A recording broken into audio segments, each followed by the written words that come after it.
Thanks for coming on, Bret. It's midnight on the West Coast. But don't go to sleep now. It's time for Monster Castle Paranormal Radio. Featuring Wolfman Mike, Jeff the Grey, Adam Shadow, and Darren, the man with 1,000 questions. Now join us as we explore the mysterious nature of our world. Igor, release the monsters from the dungeon.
Curtis Green, the Tolson Wolverine,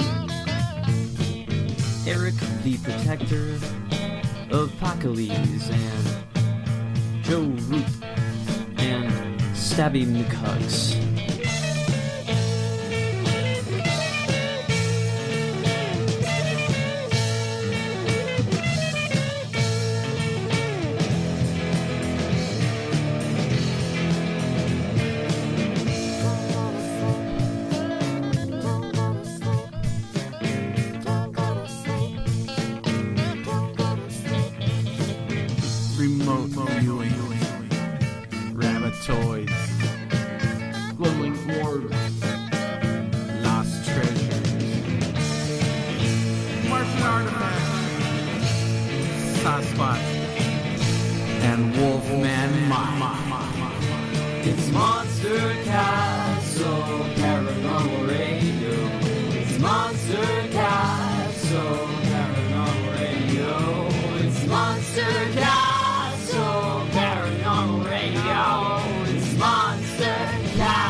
Welcome, everybody, and here's the news with Adam Shadow. Oh, yeah. Scientists get closer to understanding why and when we dream. Like everyone else, I've had all sorts of dreams. Most are about ordinary, everyday things, but sometimes I'm back at school or hanging out with people I've never met, or getting $100,000 book deals. Other times, I'll be hiding behind a tree watching people getting vaporized by aliens. I guess it depends on my mood. The funny thing about dreams, though, is that while everyone has them all the time, we still don't understand them very well. They're an enigma. And that doesn't include the wonder that is lucid dreaming. Luckily, a team of scientists led by Francesca Scolari at the University of Wisconsin-Madison have just published some interesting research that might reveal why dreams happen and when. Life could be a dream. They've confirmed, at least, that dreaming does seem to happen while we sleep, and not just during REM or rapid eye movement. Dreams can occur during non-REM sleep as well, though less often. That's kind of important because in the past, some have had the idea that our dreams are merely created as soon as we wake up, the result of misfiring neurons or some other brain activity, and not something we experience in real time. But here the researchers have actually found that very specific regions of the brain are active while we dream, the same as when we are awake. For example, as The Guardian explains, they found that when dreaming about faces, subjects experienced high-frequency activity in the area of the brain responsible for facial recognition. The same went for other specific areas of the brain, depending on the content of the dream. Scolari suggests all of this is proof that the dreaming brain and the waking brain are much more similar than once imagined. In general, dreaming itself appears to be connected to decreased activity in what they call the posterior cortical hot zone, an area near the back of the brain. Remembering dreams is a different matter altogether. As New Scientist reports, it would seem while the aforementioned hot zone is responsible for making dreams happen, it's activity in the prefrontal cortex that determines whether or not we remember them. This is all fascinating stuff, but we still have a long way to go before we truly understand what's happening while we sleep. Imagine what we could do if we had control over our dreams, blotting out nightmares, manipulating fantasies, like your own personal matrix right inside of your head. And that is the news. Adam. Yeah. Have you ever done that in the morning, like if you're sleeping, like put on the sleep cycle, and then you can just control your dreams? Generally, I have a lot more lucid dreams than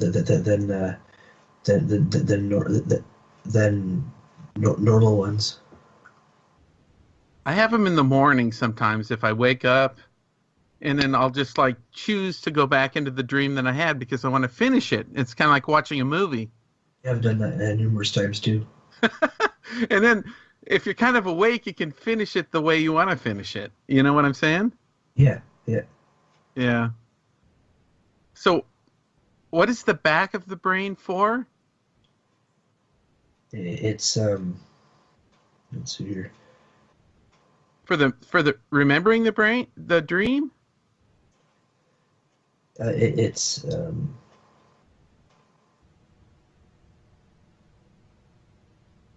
I think that's what you said. You were just reading, weren't you?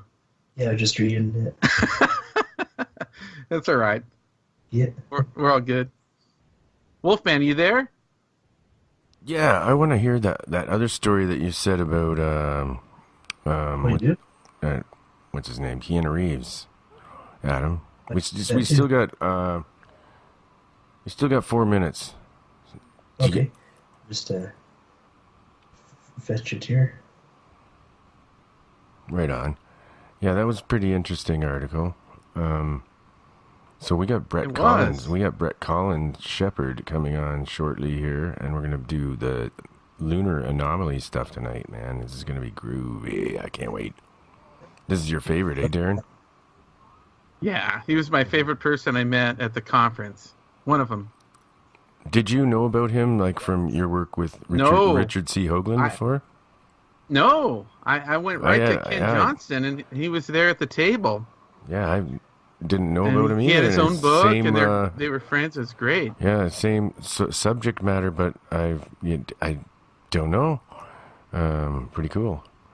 But yeah, I've just checked this out, and I don't understand, but yeah, on my Twitter, we definitely have gone live, but I don't know why it's not posting it. I don't know why.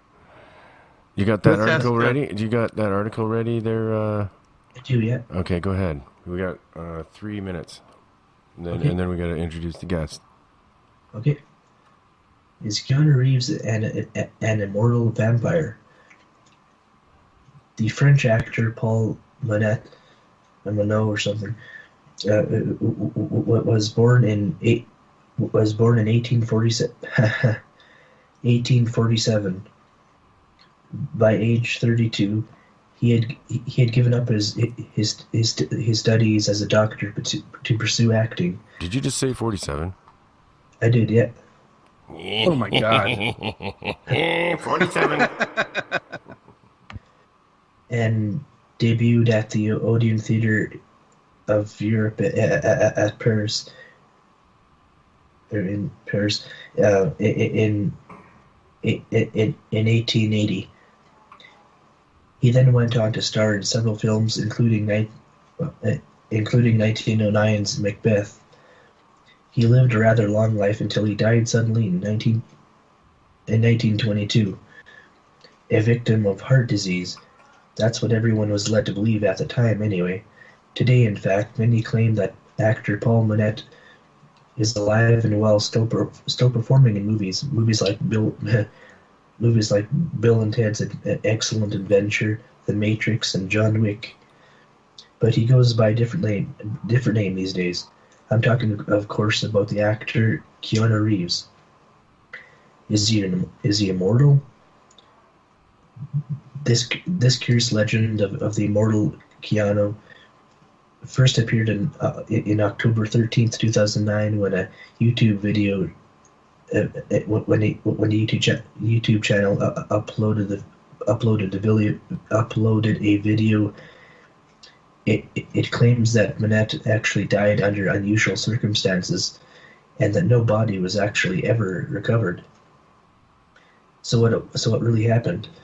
The video draws the reasonable conclusion, given the evidence that Monette is actually either a vampire or an immortal, or perhaps both. He didn't die, but rather disappeared, if only for a while. After enough time had passed, he took up the alias Keanu Reeves and began appearing in films again in the 1980s. Ever since that video appeared, many have wondered if this could actually be possible. After all, everyone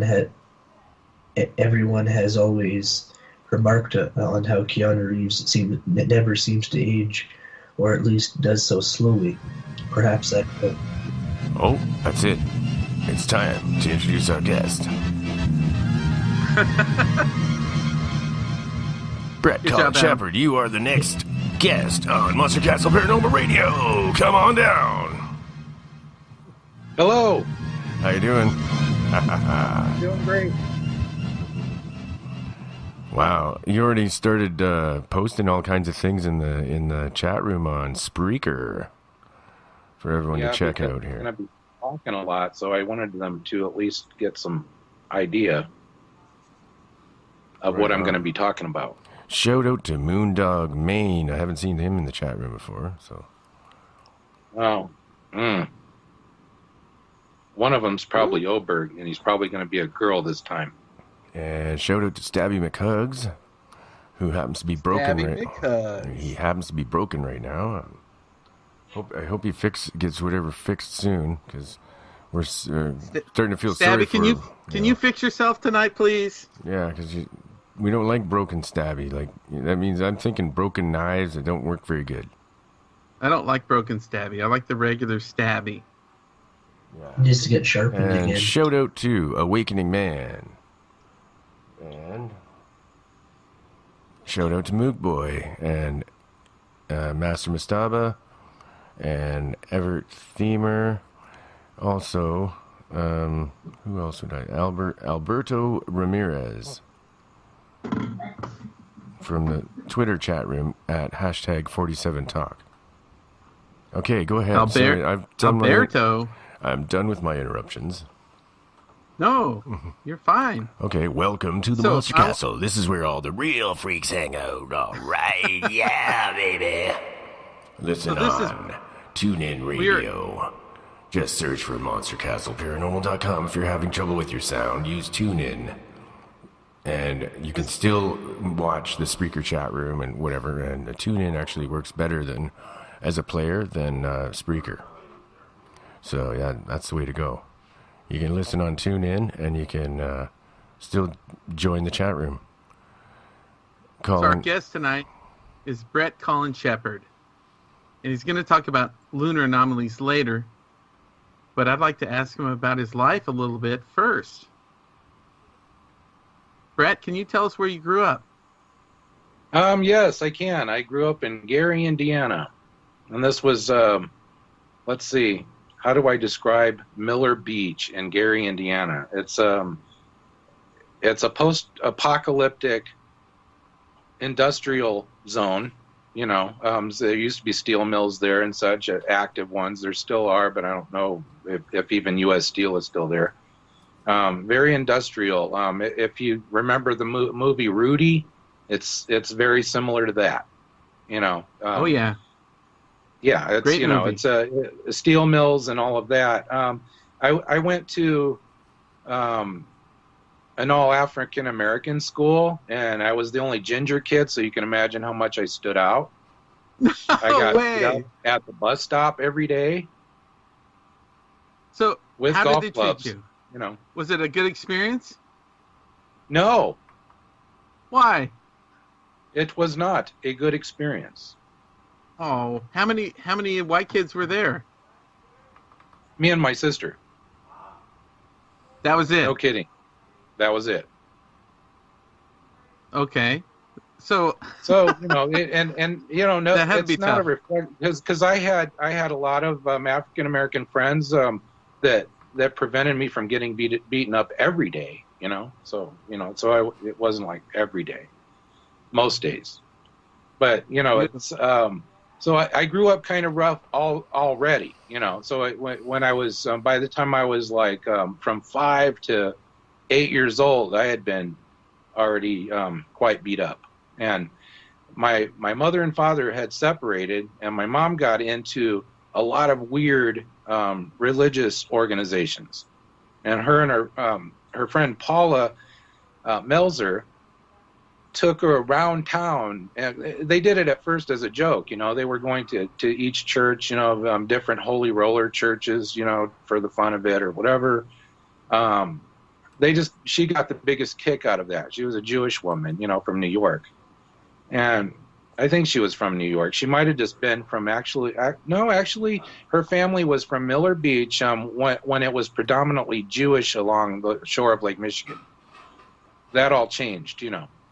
But basically, she took her around, showed her all kinds of weird religions, and my mom got into some kind of ISIS-type Golden Dawn type religion, where she met a lot of influential people that were in the movie industry and the news, newscasters and all of that.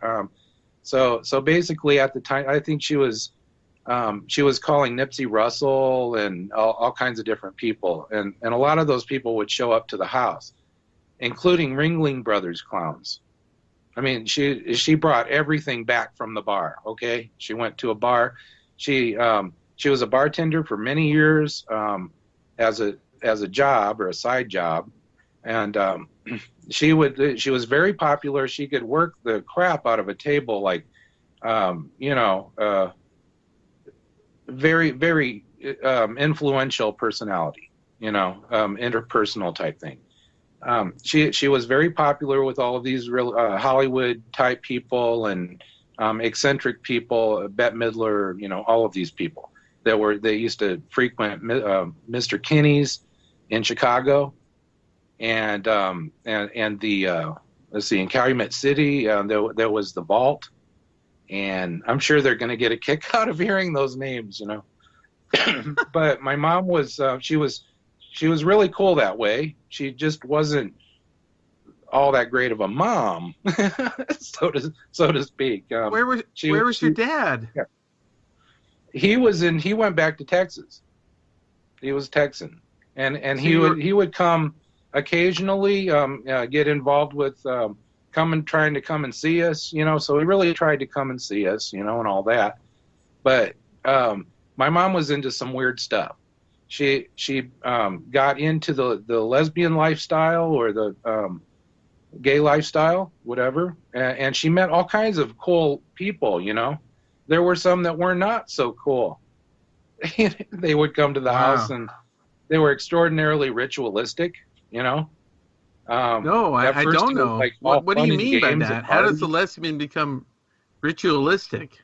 In a religious way? How does that has nothing to do with the ritual stuff? Yeah, she was just involved in those weird religious things, So, did you have siblings? So you had yes, your sister, I have right? a sister. She remembers it quite well. She in fact remembers her being sold to a lesbian. What? For fun? At what age? Yeah, very young, like around 10 years old. She remembers it. No, she was sold to a lesbian. For the evening, or for a week, or for a month, or however long she wanted her. Yeah. Oh my goodness. And I was also probably sold. I didn't hear the transaction, but I assume that's what was going on because I heard them talking about my sister. So when I was very young, I found myself at weird rich people's houses, with older people that were doing very strange satanic kind of stuff. It looked to me satanic. I think it was Egyptian or ritualistic. It was weird, And I saw things that I'm not going to mention tonight. It's horrifying, so I'm not going to do that to people. Can you at least tell us, like in... I can tell you that sacrifices occurred. Oh, and I can also tell you that every one of my childhood friends are dead now. You gotta be kidding me. Now, were they African American friends or? No, these were friends that some of them I had in North Judson, Indiana, because I used to go there in the summers. Some of them were kids I met in Monticello, Indiana. I moved around, and you know why I moved around. These people would traffic me to all kinds of different types of places. They trafficked me one time to stay with my grandma and grandpa in the Tippecanoe River Valley, and the reason is clear to me now. It wasn't then, but I was abused in someone's tent in that area, so someone had paid to do that. Wow. Okay. So you get the idea. I was trafficked when I was a kid. Whether it was for drug money or whatever. My mom probably supplied most of Northwest Indiana with cocaine when that became popular. So how old were you when this happened? Like 12? This was for the duration of till I was 15 years old. It was constant. There was constant parties. there wasn't any time where there wasn't any kind of thing going on, you know. So you went to high school, and you and your sister were the only gingers in the whole school. Well, not high school. This was all during my grade school, up to about fourth grade or so, and it was we were the only ones, you know. So I got beat up all the time, basically, and it was traumatic. So we had to move because the social workers were starting to see the trauma in our family. And then your mom pulled you out and moved you. How old were you then when you were getting beat up? Moved me out of there, and I was probably about, let's see. It was around the time when I was just turning 8 years old. Okay, yeah, I had a similar experience. When I was 6 years old. Indiana. Were you kind of small for your age? Yeah, I was kind of small for my age. Did you? I didn't grow up small, but yeah, I was kind of small. Did you get any training, like martial arts training or anything? Like I started when I was 6 because of that. Nothing like that. I had some. I was a weird kid, you know. I would imagine not too weird, but I was kind of weird. We understand. I didn't understand. I saw kids that were in second grade that were already making out sexually in the playground when I was that young. What kind of school did you go to? That freaked me out. That kind of freaked me out, you know, because that wasn't what I was experiencing at home. All right. Let's move to high school, I guess. So you moved around. So you get it. That was weird. I get it. So I get. Yes. You had a tough childhood. It was tough. It was really strange and it was voraciously strange. I mean, like constantly, you know. There was nonstop fun.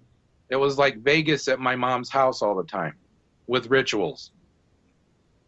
It's the only way I could really describe it. I saw Ringling Brothers clowns making out on my couch when I was playing with trucks on the floor, okay? What kind of rituals? Can you tell us at least one? Yes, they would. Well, my mom was pretty well known as a kind of a natural witch to these people. So she was kind of an adept. And she was able to read people's minds, you know, for show or whatever. Maybe it was just that she was intuitive or something, but she really did have those talents, you know. She could kind of freak people out, especially if they were drunk, you know. Oh, I bet. So, yeah. So, you know, she kind of, I don't know if she was working it or if she was just playing the shit out of these people or whatever, but she was good at what she was doing. And she was very popular with that crowd and the bar scene. And this was in the 70s and, you know, near Chicago. So you can imagine how strange that was. Did she work in Chicago and you guys lived in Gary? Yes. At one time she was a bartender at Mr. Kinney's. I believe that's the name of it. It was the place where Bette Midler started. Wow. Okay. And it was a gay bar. It was a very well-known gay bar. I think it was a male bar. I don't know, or combo or whatever you call it. But yeah, Bette Midler was very popular there with the gay people. You know. Why is that? I don't know. She became their icon. You know, she was just she's very accepting of the LGBT community. Is that enough letters?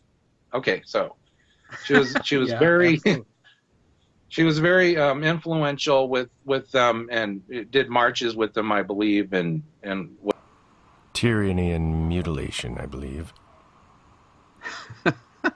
The name of the album. Yeah, I think it's Tyranny and Mutilation. I'll check on that. It could be a different one. Sounds bloody awesome. Oh, yes. Yeah, that's good. Bret, you still there? Yes, I'm here. All right, so you had a crappy childhood. When did you get out of the house? I don't know if it. Yeah, it was crappy. It was weird. I was geared toward being trained to be a homosexual, so that I could be sold to these men or whatever. So yeah, confusing as hell, definitely. So as far as any kind of orientation or whatever, it was strange. It involved Ringling Brothers circus clowns. It involved rich, weird men that like to shit on coffee tables. I'll just say it. It was weird. Okay, there were parts of my childhood that qualifies as weird. Definitely. Right. Yes, very that is strange. Yeah. So I've grown enough spiritually to be able to talk about it. It doesn't matter, whatever. It was weird, but it along the way, one time I got abused really bad. It was rape. Seriously, it was just out and out rape. It was ritualistic. It was to get blood drawn from my whatever. Anyway, it was rape, and it knocked me out. I literally went out of my body, and when I did, extraterrestrials got involved in my life, and this was a very strange thing.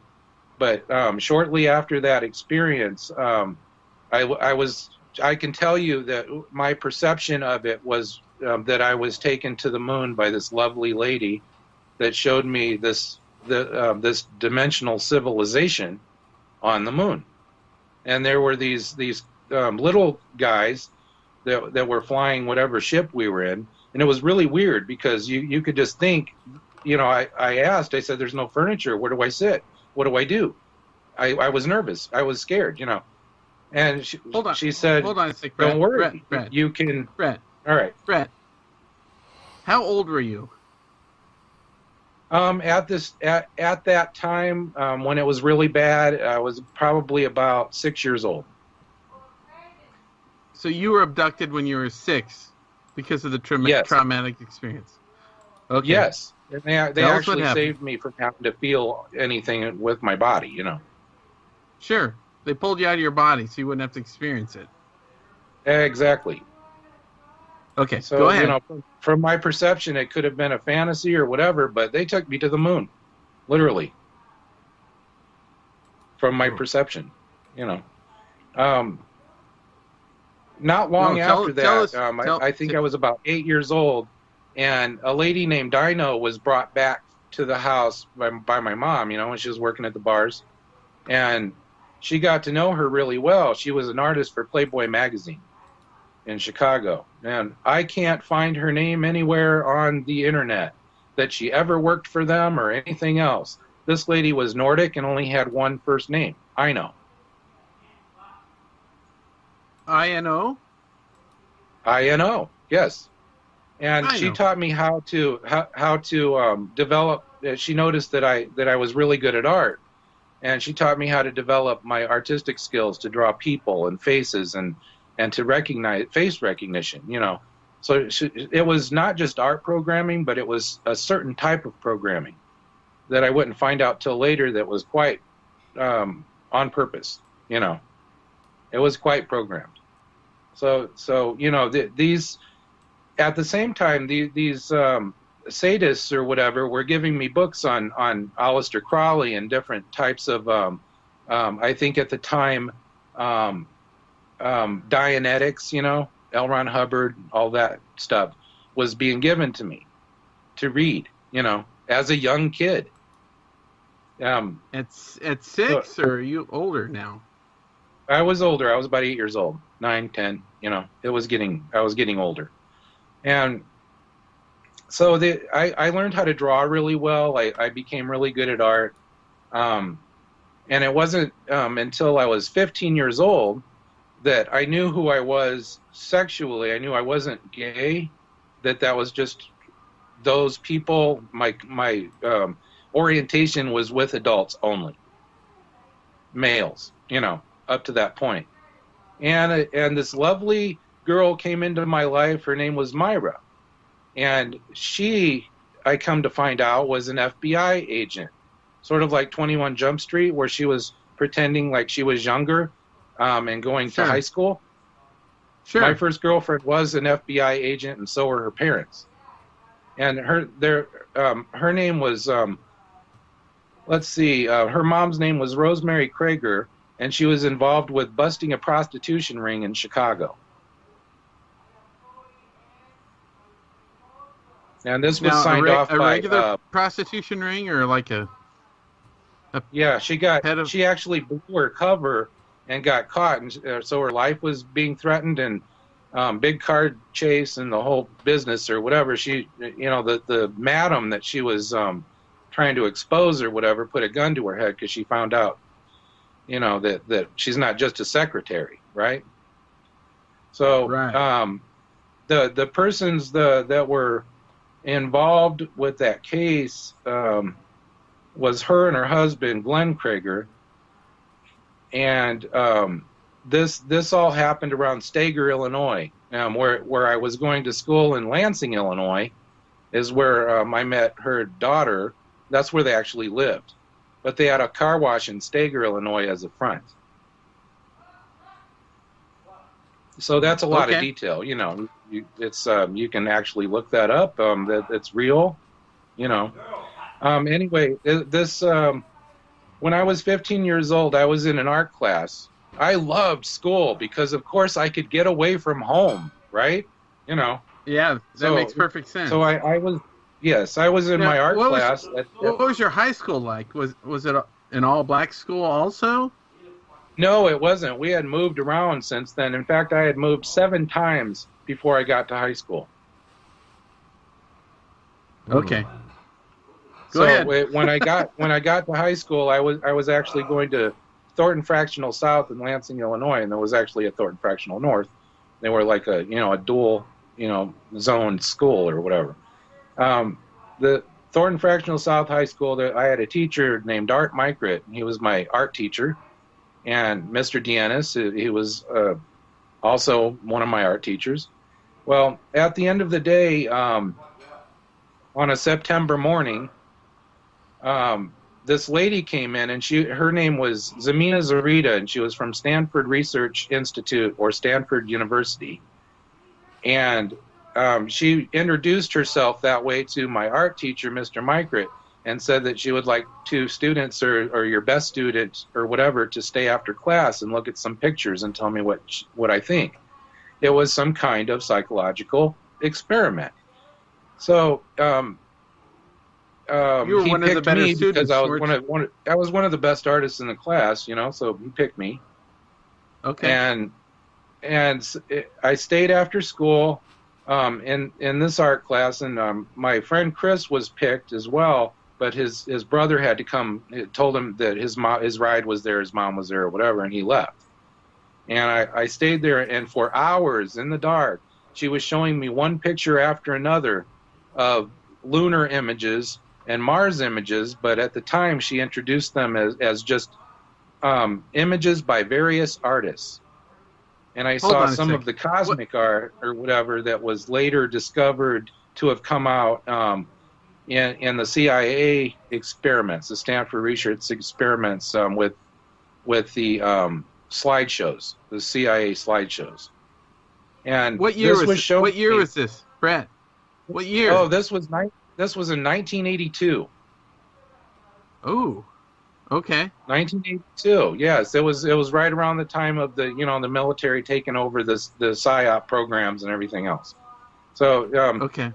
One of the people that was involved with those earlier experiments was Ingo Swann, and the remote viewing thing, and the all of those Stanford Research CIA experiments. So anyway, they showed me these images. She showed me these images. Her name was Zemina Zarita, and I can't forget that name because it's so unusual. And my art teacher even made fun of it and called her Noxzema. Okay. So anyway, she's showing me these pictures, and some of them have giant penises and that are a part of someone's arm and everything else. You know, so they were really strange images. She's showing you pictures of penises when you're 15? That's correct. Yes. And actually, let me see if I can find one of those. You know, I'll post it for you. But anyway, she showed me one after the other, and I have a photographic memory. I remember every single one she showed me. And then 42 tears later, right, I'm looking at lunar images because I'm interested. A friend of mine got me interested in them, the earlier Mars orbiter images. And her name was Amy Evans. And she sent me one to my group because I developed a Lunar Anomaly Research Society to figure out what the heck is going on with these lunar images. And what fascinated me, I was looking at the lunar orbiter images, and I started seeing the exact same images that Zemina Zarita showed me back in 1982. The same year? Yes. No, not the same year. It was 42 years later. And I'm the one that had pointed these out to people. And they're too unusual to say, you know, okay, it's just a coincidence, because these are the exact same images, and they have such a strange artistic thing about them. You know, they're embedded within the black and white images, right? But even black and white, I can tell they're the exact same subject matter and the exact same thing that I was shown in 1982. And this is not my imagination. This is for real. Well, I believe you. Yeah. So, was she there for you, do you think?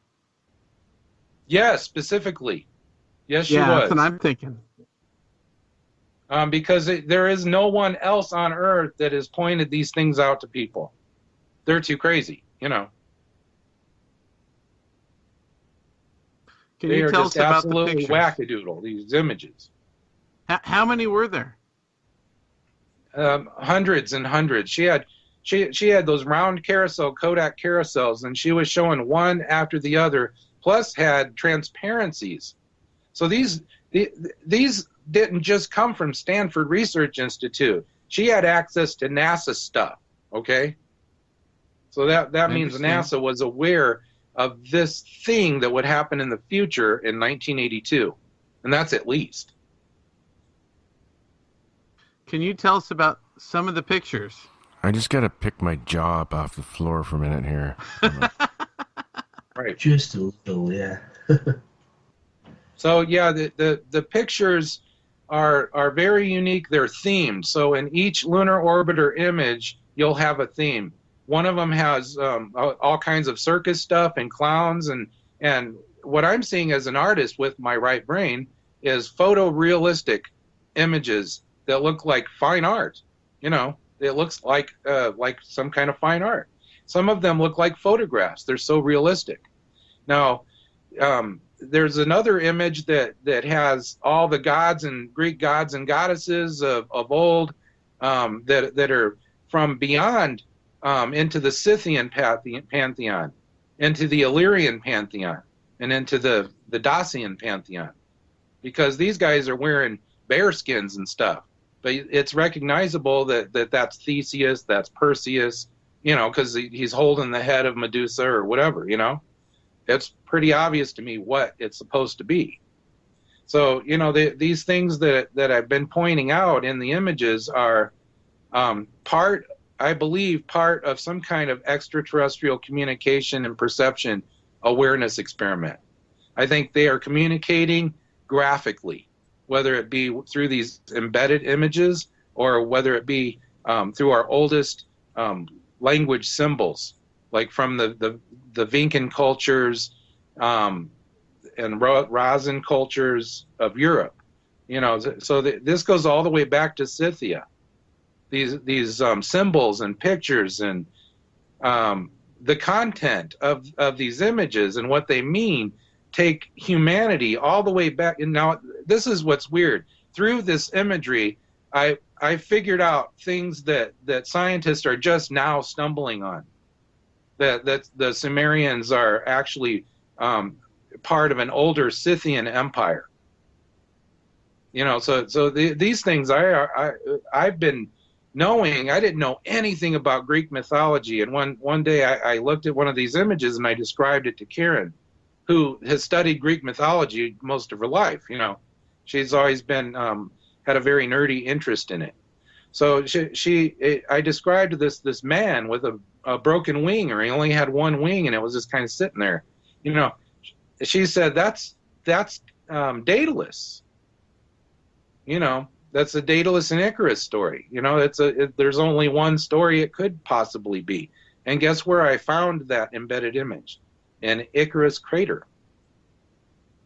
No. So, yes, for real. There's no coincidence. That is definitely on purpose. That is definitely on purpose. Exactly. Definitely. These images are very bizarre. I've shown some that look like regular lunar anomalies, you know, little houses or whatever on the moon, complexes. These things I was told, are actually there by a military guy who works on satellite or communication relay dishes on the moon. They're real. They're up there. Who was the guy? Do you know his name? Yes, his name's Vance Davis. He's a really nice guy. I met him in Scottsdale. He came there to tell me that, and to tell me that I should have already applied for a Freedom of Information Act on a certain subject 2 months earlier. So I knew then that I'm on some kind of timeline. You know, with this sort of thing. Bret, do you have all these images in your brain right now? Have you drawn them out? Or? I'm actually looking at them right now. There are way too many to post. I'll try to pick some good ones. There are some. I'll post how many one hours were you with this lady? I was looking at some on one of your websites. I can't remember what it's called. But yeah, there was also something there about the Baltic Sea anomaly. Yes, the Baltic Sea anomaly is very interesting, and the person to talk to about that his name is Thomas Mikey Schroeder Jensen. Yeah, you're gonna hook him up with us, right? I'm gonna hook you up with him, but. But I was also thinking of something else that's along the same subject as you were talking about underwater anomalies that may look like ancient Greek structures and stuff like that. Yes. And there's the Malibu anomaly there that looks like some kind of almost like pillars. That looks kind of Greek too. Well, I can tell you from the lunar images and the data that I've collected that the Atlantis that Plato was talking about. The information he got from Herodotus, who made several tours. He made at least one big tour to Scythia, so he was very familiar with the Scythians. And these Scythians came and migrated and became different tribes: Illyrian, Dacian, Tracian, you know, from Thrace. So different tribes, Dardanian, you know, especially. Those are the actual Tuath de Danann that invaded Ireland.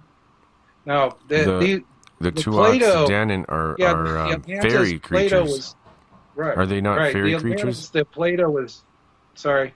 Tuath de Danann are fairy creatures, are they not?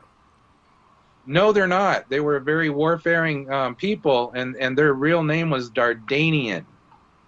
They were from the Danube River Valley, and they did worship the goddess Danu and everything else. Oh, that's right. They do have fairies.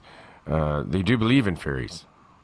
Yes, they do. They believe in the other dimensions and the other side, other worlds. You know, so that's the content that these people, their lives are focused around all of this. They're kind of Hellenistic. They're the ones that actually founded Troy, the Dardanians. Yeah. Yeah. Mm-hmm. So anyway, Herodotus was talking about Atlantis, right? Yeah.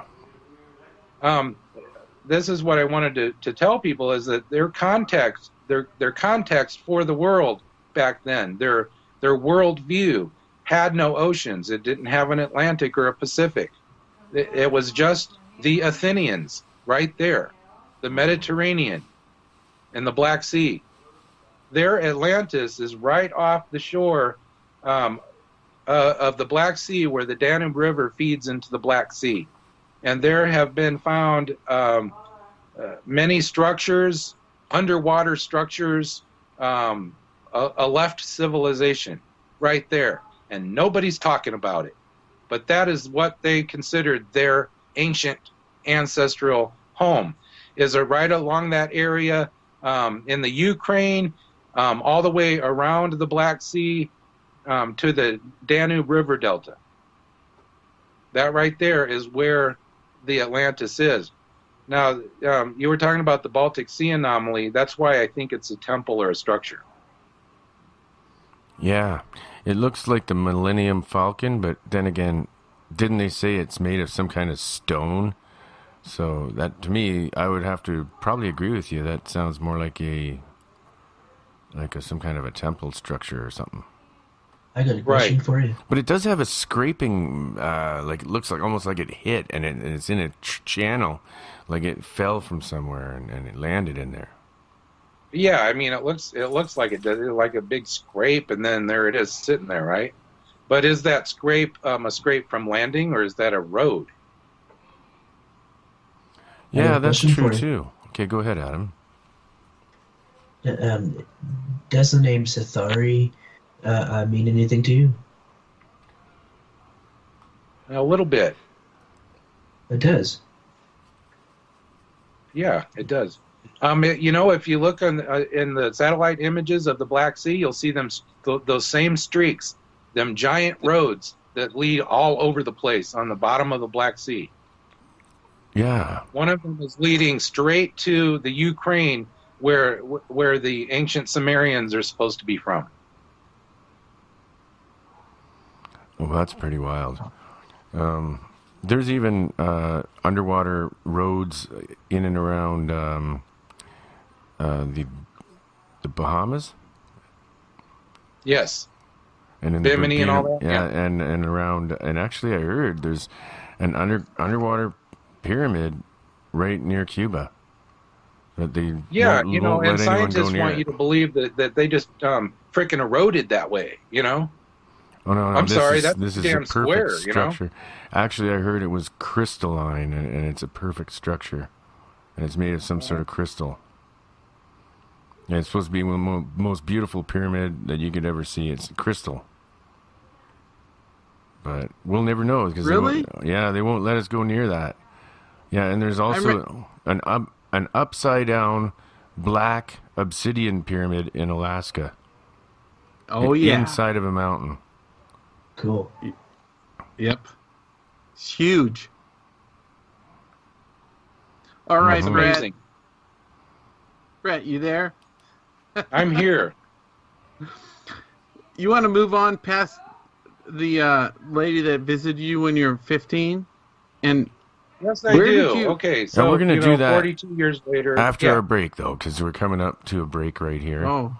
Okay, good. It looks like, but I'll talk about what kind of research I got into because of all this and the weird life I've had. Absolutely. How did that affect you? That lady? Perceptually, it was very interesting as an artist. If I just look at it that way. So you remembered every picture and you drew all the pictures? Yes, I haven't actually had time to draw as much as that's in my head. It's still in your head, though, all of it. Absolutely. It's not just in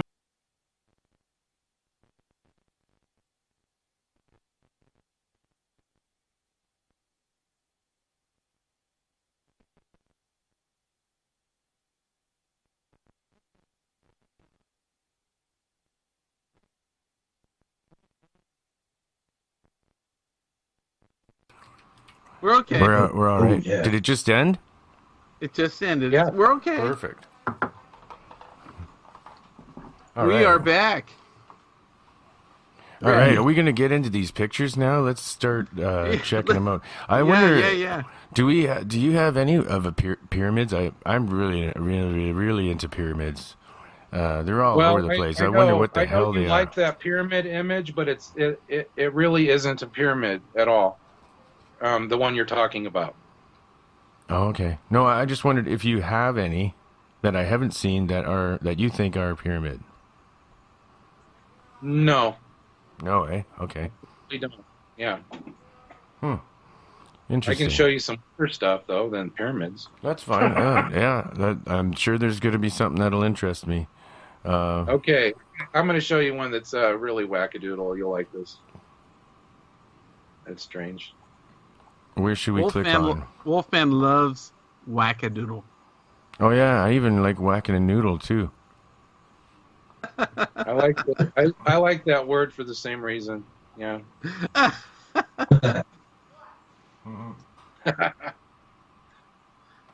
Bret. Yeah, I like. Okay, never mind. We'll say that on the next show. Yeah. Oh yeah. So, you saw these pictures when you were 15. When did you move out of the house? When did you become your own man? I left the first time when I was around at the end of the year when I was 15, and I went and stayed with some Polish friends and learned how to make pierogies. So yeah, that was kind of cool. From scratch? Anyway, I bounced around from different friends' house until they would send me back to my mom's house until I turned 18. And the day I turned 18, I was kicked out of the house because the what do you call it? The ADFC welfare check stopped. So my mom wasn't getting any more money for me, and I was too old to sell.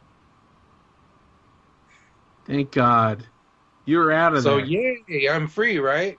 Free. Yes. So I went. What'd you do? I went first. I joined the Salvation Army and went down. I literally walked most of the way to Texas to try to find my dad. And because I thought maybe he'd be happy to see me or whatever. I got there and he said, "Well, you're a man now, and you're gonna have to just deal with it or whatever." Texan. No, so I went to the Salvation Army. Whoa. You made it all the way to Texas? I did. Yes. And your dad didn't want to have anything to do with you? That's correct. Yeah. So. Okay. God. Yeah.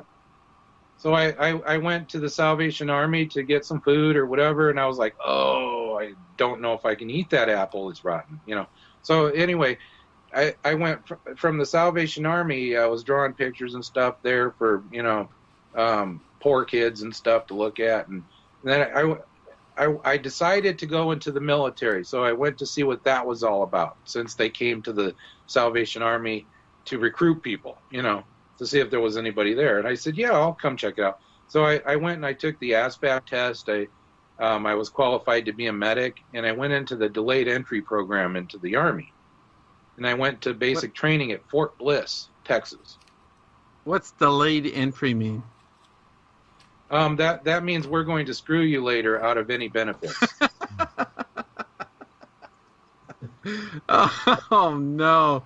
There's always a hidden fine print. The delayed entry. So we're going to make you think that you're going to earn school credits and everything else, but we're not actually going to do that for you, is what that means. That's not very nice. No, it's not. So I ended up going to Germany. Okay, which picture are we clicking on? Gosh, any weird one. Oh, I just wanted to look at one that we could all discuss and look at it. So maybe the last one that's up there. Here, I'll put one that's not as weird. Wolfman, do you want to move to the lunar anomalies? Oh yeah. How much time's left? in this section we have, we're still got more than half the show. And we still got 20 minutes till halfway. Okay, I just posted one that was of the lunar Acropolis. All right. And I can explain how that was stretched and everything else, you know. Be happy to do that. Yeah, this works really great, folks, because if you missed the show or whatever, and we're doing one of these where we're posting pictures, you can actually still access those Spreaker chats in the archives. So that's why we decided to start posting our pictures in the Spreaker chat itself. It's perfect. Yeah, very cool stuff. Really cool. That's the Acropolis one? Yes. That's the one that you guys were talking about, that you stretched it out, and like they had crunched it? Yes, absolutely. That's in that's it from a Lunar Orbiter 3 image. And in the image or whatever, it's sort of a oblique view of the landscape of the moon. It's just behind that big crack near Sinus Medii, and you look into the distance on the horizon. And after you stretch this image out, even before you stretch it out, you can tell there's something there. But when you stretch it out, then you get the real deal. And it's the same one where there's like a giant airplane or something, a shuttle inside the crater. It's that same image, but it's on the horizon. Well, I'm blown away by the windows on that one section that are like equidistant from each other, and they're all the same size square little windows. Yeah, exactly. How's that an accident? You know, how's that a smudge on the, you know, in the process? Or it reminds me of like a watchtower, like where airport, like like they're viewing ships landing somehow or something. Yeah, like a helipad or something. Yeah. You know. That's what it reminds me of. What are those things in the sky above that? You think you see those two white things up in this in the sky?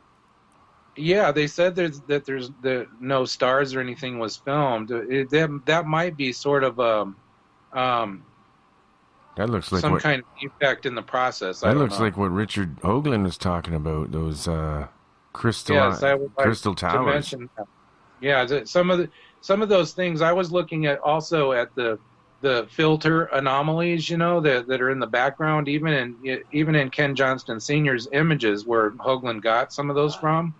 There's in Ken's images, some of them are really tore up from the sun or whatever. Accident happened to that one or whatever, and it caused a very strange pattern in the filter pixels within that image.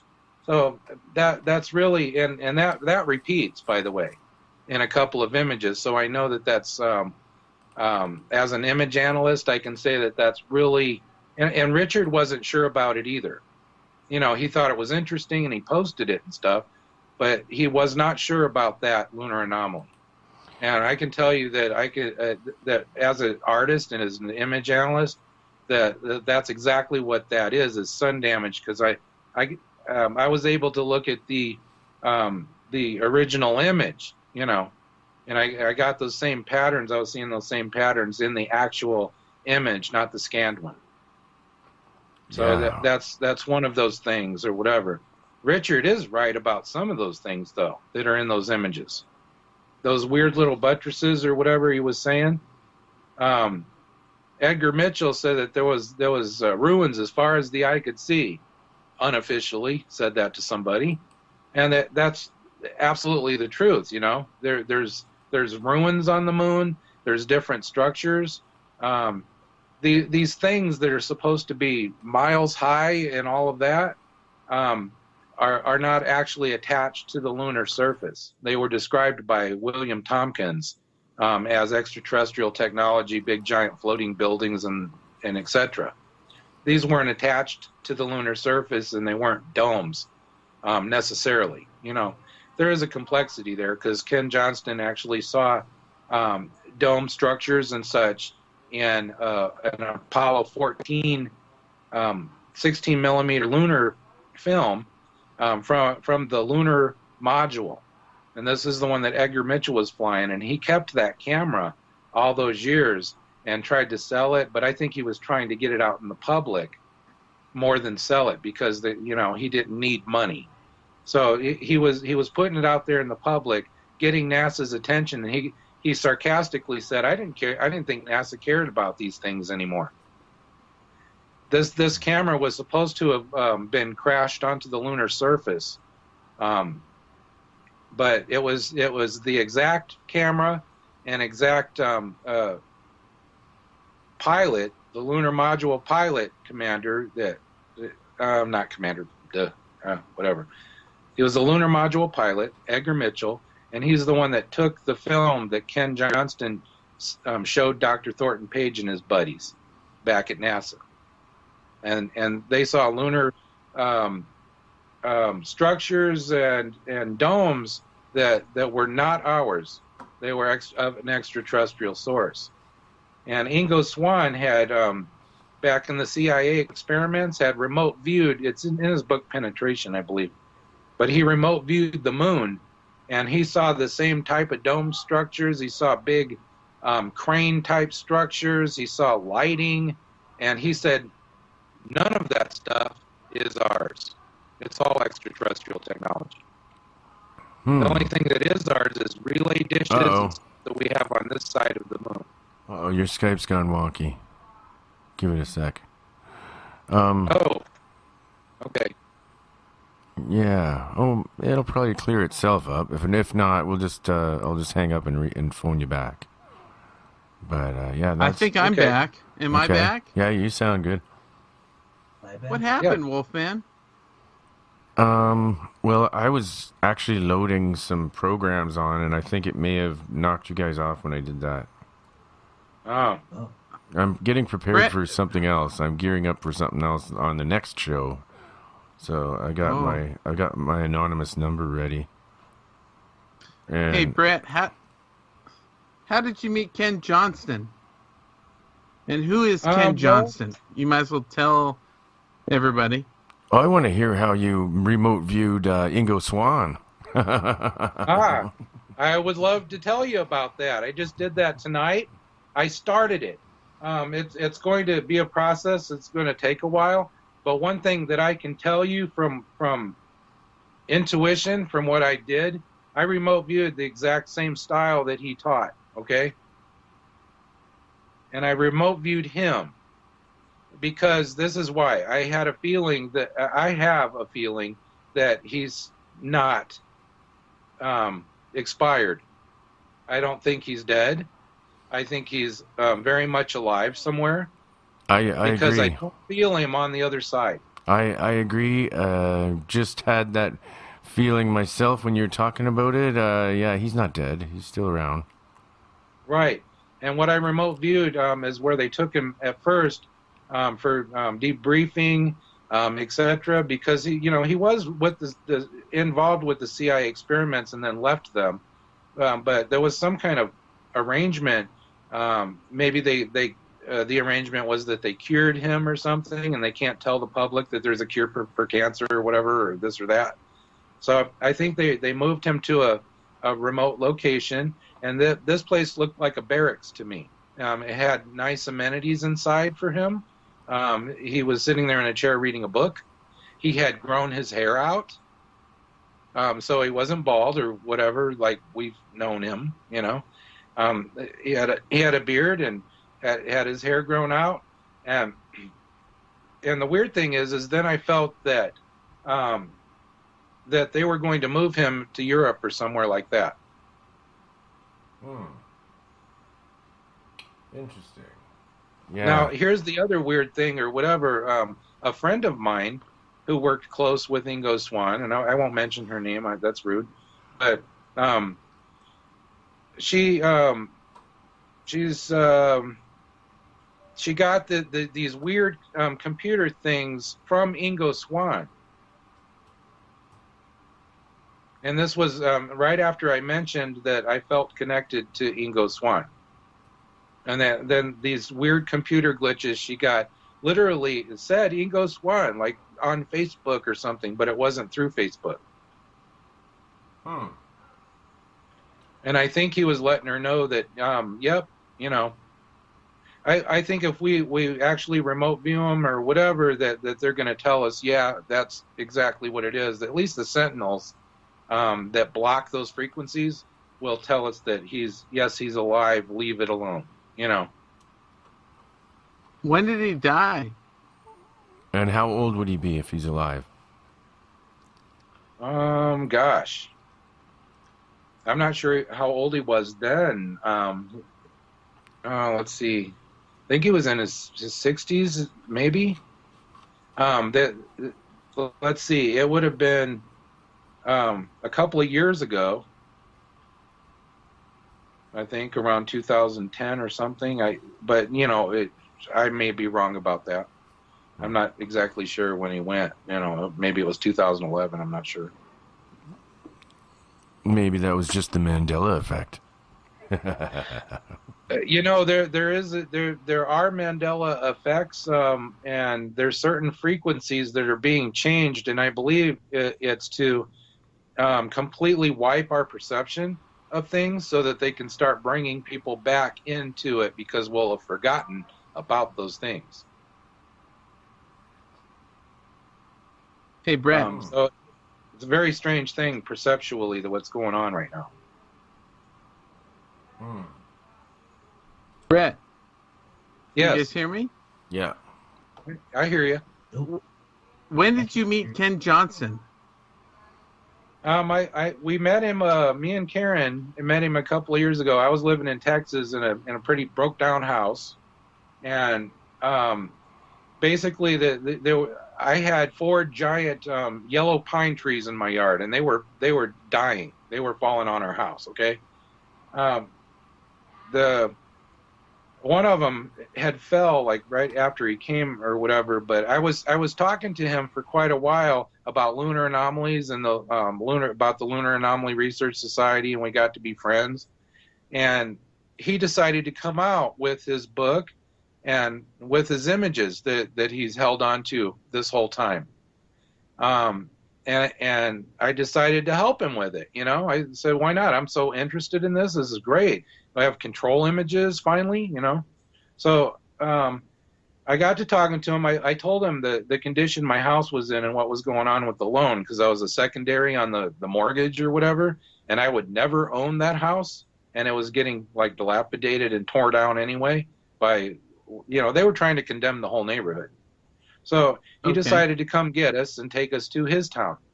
And he did exactly that. He drove all the way to Texarkana with a flatbed truck and, trailer, one of them big, long 16-foot trailers or whatever. And we loaded all of our stuff on it, and we went to Belen, New Mexico. We had absolutely no idea what we were going to do except maybe look for a place to live, you know. So when we got there, that's exactly what we did. We ended up in a little apartment in Belen, and we loved it here because, you know, everything was kind of going right for a change, you know. In Texas and where we were, it was just not right. The energy was wrong, you know.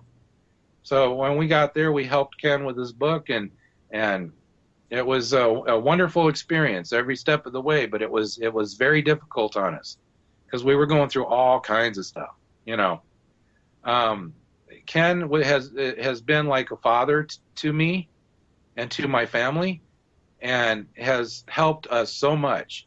As far as that went, he is an incredible friend. You know, I can't say enough good things about the guy. He truly is a Boy Scout. Everything he said is true. He might have embellished a little bit because people do that, you know. I guess he was given they gave him a hard time or whatever about his doctor thing, you know, his religious degree, you know. And he decided to let that go. It's not important to him anymore. You know, it's like a done deal, you know. So he doesn't get called Dr. Johnston anymore, which is what I told him almost from the beginning, you know. Let that go, you know. Because it's your experiences that are important, I told him. Bret. Yes. Wow. What did you do between like 20 and 44? what did I do between 20 and 44? Well, when I was, you mean like, let's see. Well, I was in the Army in my early 20s. I got out of the Army. That was sort of difficult as well, you know, but I got out of the Army, and I didn't really have a place to go. I was let out in South Carolina, debriefed and everything, and I was homeless. And I had a very long string of homelessness until that, you know. Oh, man. I mean, I really pulled myself out of dog shit to get to where I am, you know. I worked every day at Labor Ready, and when I was working, I was also paying child support to 2 states. So when I worked, it was only for $8 or $9 a day. And I'm not kidding. Oh, my God. So I worked for food, so you met literally. Ken, you know? And your life changed. Yes, and then things, you know, no, things changed after it got so bad that I didn't want to live anymore, you know. So basically it was 5150'd into one of the wonderful facilities, you know, that are run by the government or controlled by. They didn't just like 5150 me. They took me into a black op site to where in this place I met the lady that calls herself Arizona Wilder, that was talking to David Icke about the reptiles and all that. Well, I met her. She was an MP, you know, a multiple personality or dissociative disorder or whatever. And she came up to me when I was in that little place, and she said, she said, you know, I used to be a children's clown. You know, I'm very good at that and all this stuff. And she was like so happy and bubbly and kind of attractive, you know. And then they said, Susan, leave him alone. Go back to your room. The big, mean, giant nurse, you know, told her to go back to her room. And so she did. And I went into, I mean, I was completely oblivious to a whole lot, but I remember that. And I went into the sunroom or whatever they call it. There was like a window with sunlight coming in, you know, and there was a big table there. And Arizona Wilder came out of her room, and she totally flipped, like click of the finger personalities or whatever. And she said, I know you're my husband. What have you done with my children? You know, and she started yelling at me. What? And then the came and got her again and said, hey, calm down and go back to your room. Well, anyway, I was like completely in my own problem, so to speak, or whatever. So in my room that night, I tried to kill myself again. You know, I put some sheets over the. I'm not going to tell people how to do it because I don't want people to do that.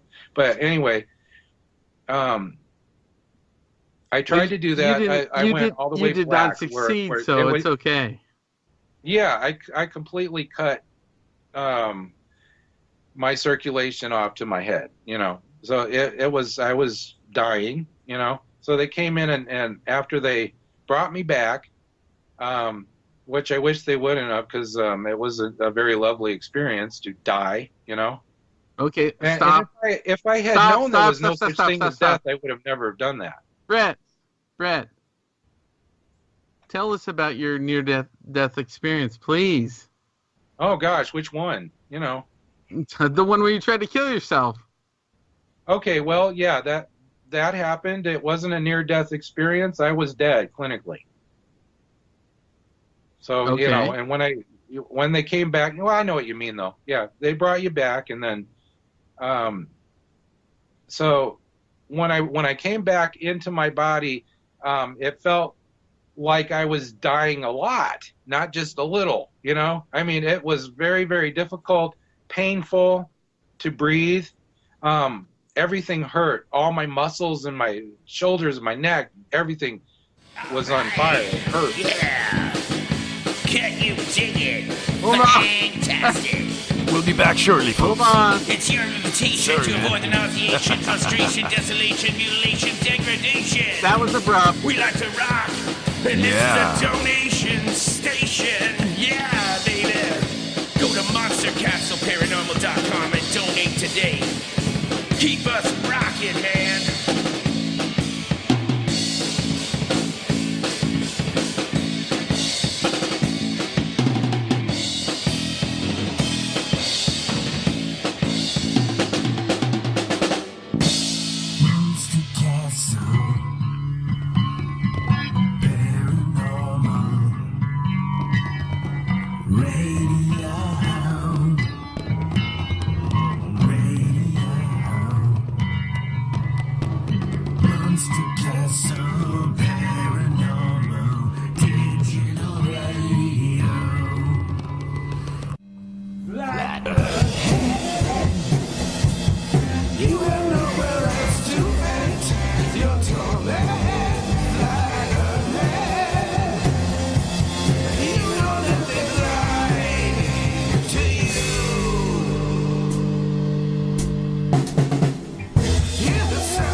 Did I forget to mention a thing? She could sing with a fifth dimensional ring in a voice that'll sound like angels coming from the sky. She could sing. She could sing. She was a groovy little baby with a fifth dimensional ring in a voice, that's right, alright, dig it, yeah, from the Wolfman, sing it out now, yeah. Here we go. Groovy little baby from the fourth dimension. Did I forget to mention one thing? She could sing. Groovy little baby with a fifth dimensional ring in a voice that is. She could sing like an angel coming from the sky. She could sing.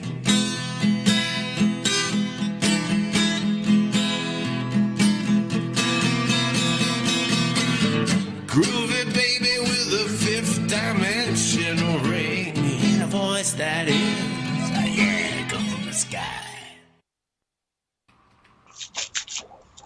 Hey, Bret. I'm here. The people in the chat room, because I played my Flat Earth song. That was me, by the way, that most of that music there and stuff. Oh, I know. Beautiful. The people in the chat room are asking after I played my Flat Earth song, what you think about that, and why do people think that? I think it's a stupid religious ploy. And do you think they're just trolling everyone? Yeah, I think it's one of those loyalty tests, from the big religions or whatever, and I think it's a bunch of crap. It's completely crappy. Yeah. Of course, this is a 3-dimensional reality, not a 2-dimensional one or something. We're not all like crying and scraping the ceiling of the flat Earth ceiling or whatever. It's something that that I'm not even gonna entertain because it's stupid.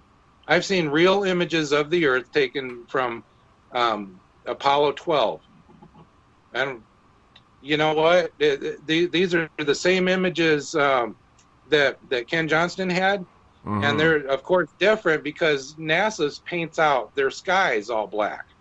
So everyone that is doing the flat Earth thing or whatever thinks that because NASA did that they're just covering up the fact, that it's flat or something like that, or they're only taking a picture from orbit and then painting a circle around it or something. It's a bunch of shit. It's crap, There's Tell us how you really feel. Yeah, hey, that's Bret, how I feel. It's stupid. It's religious. Bret, what is on the moon? Let's get to it.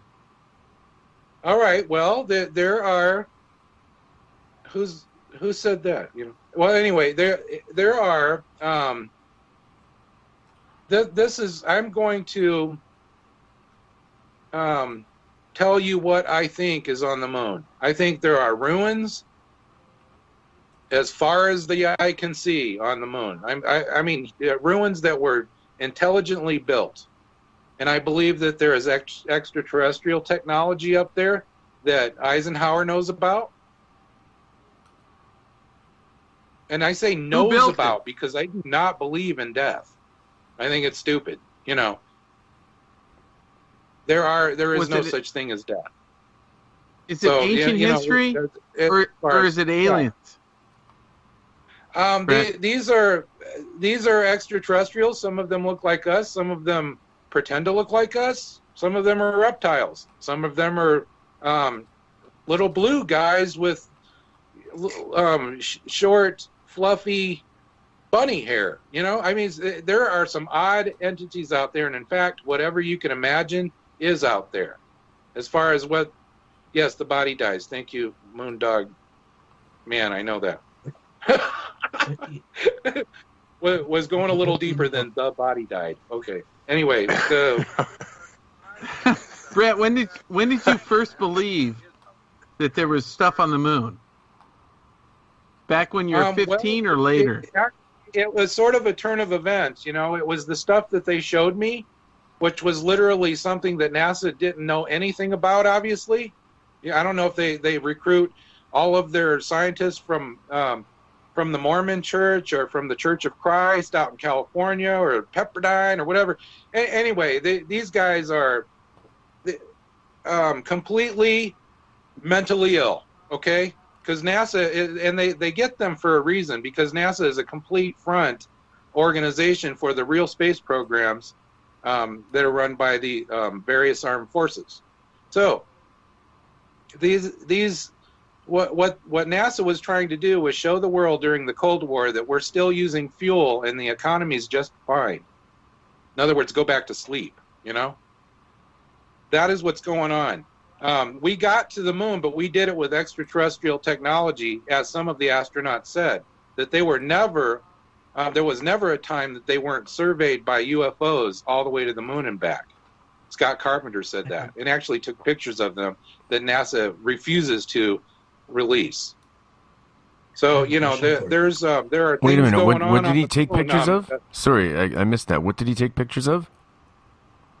Of the spacecraft that were following them and escorting them to the moon. Oh yeah, and because these basically Eisenhower made a deal with the aliens that are there, and everything was very choreographed to go to the moon. For one thing, they weren't allowed to light off firecrackers out in space because there's hydrogen rivers flowing around in space. You can't just go out there like a numbskull and burn a big rocket off or something. You know what I mean? There are things you can and can't do in space. So they had to have been escorted by another technology, a beam or whatever, all the way to the moon, take their little pictures, and go back home. Yeah. Adam had a question. Sure. Yeah. What do you think of or know about Apollo 18?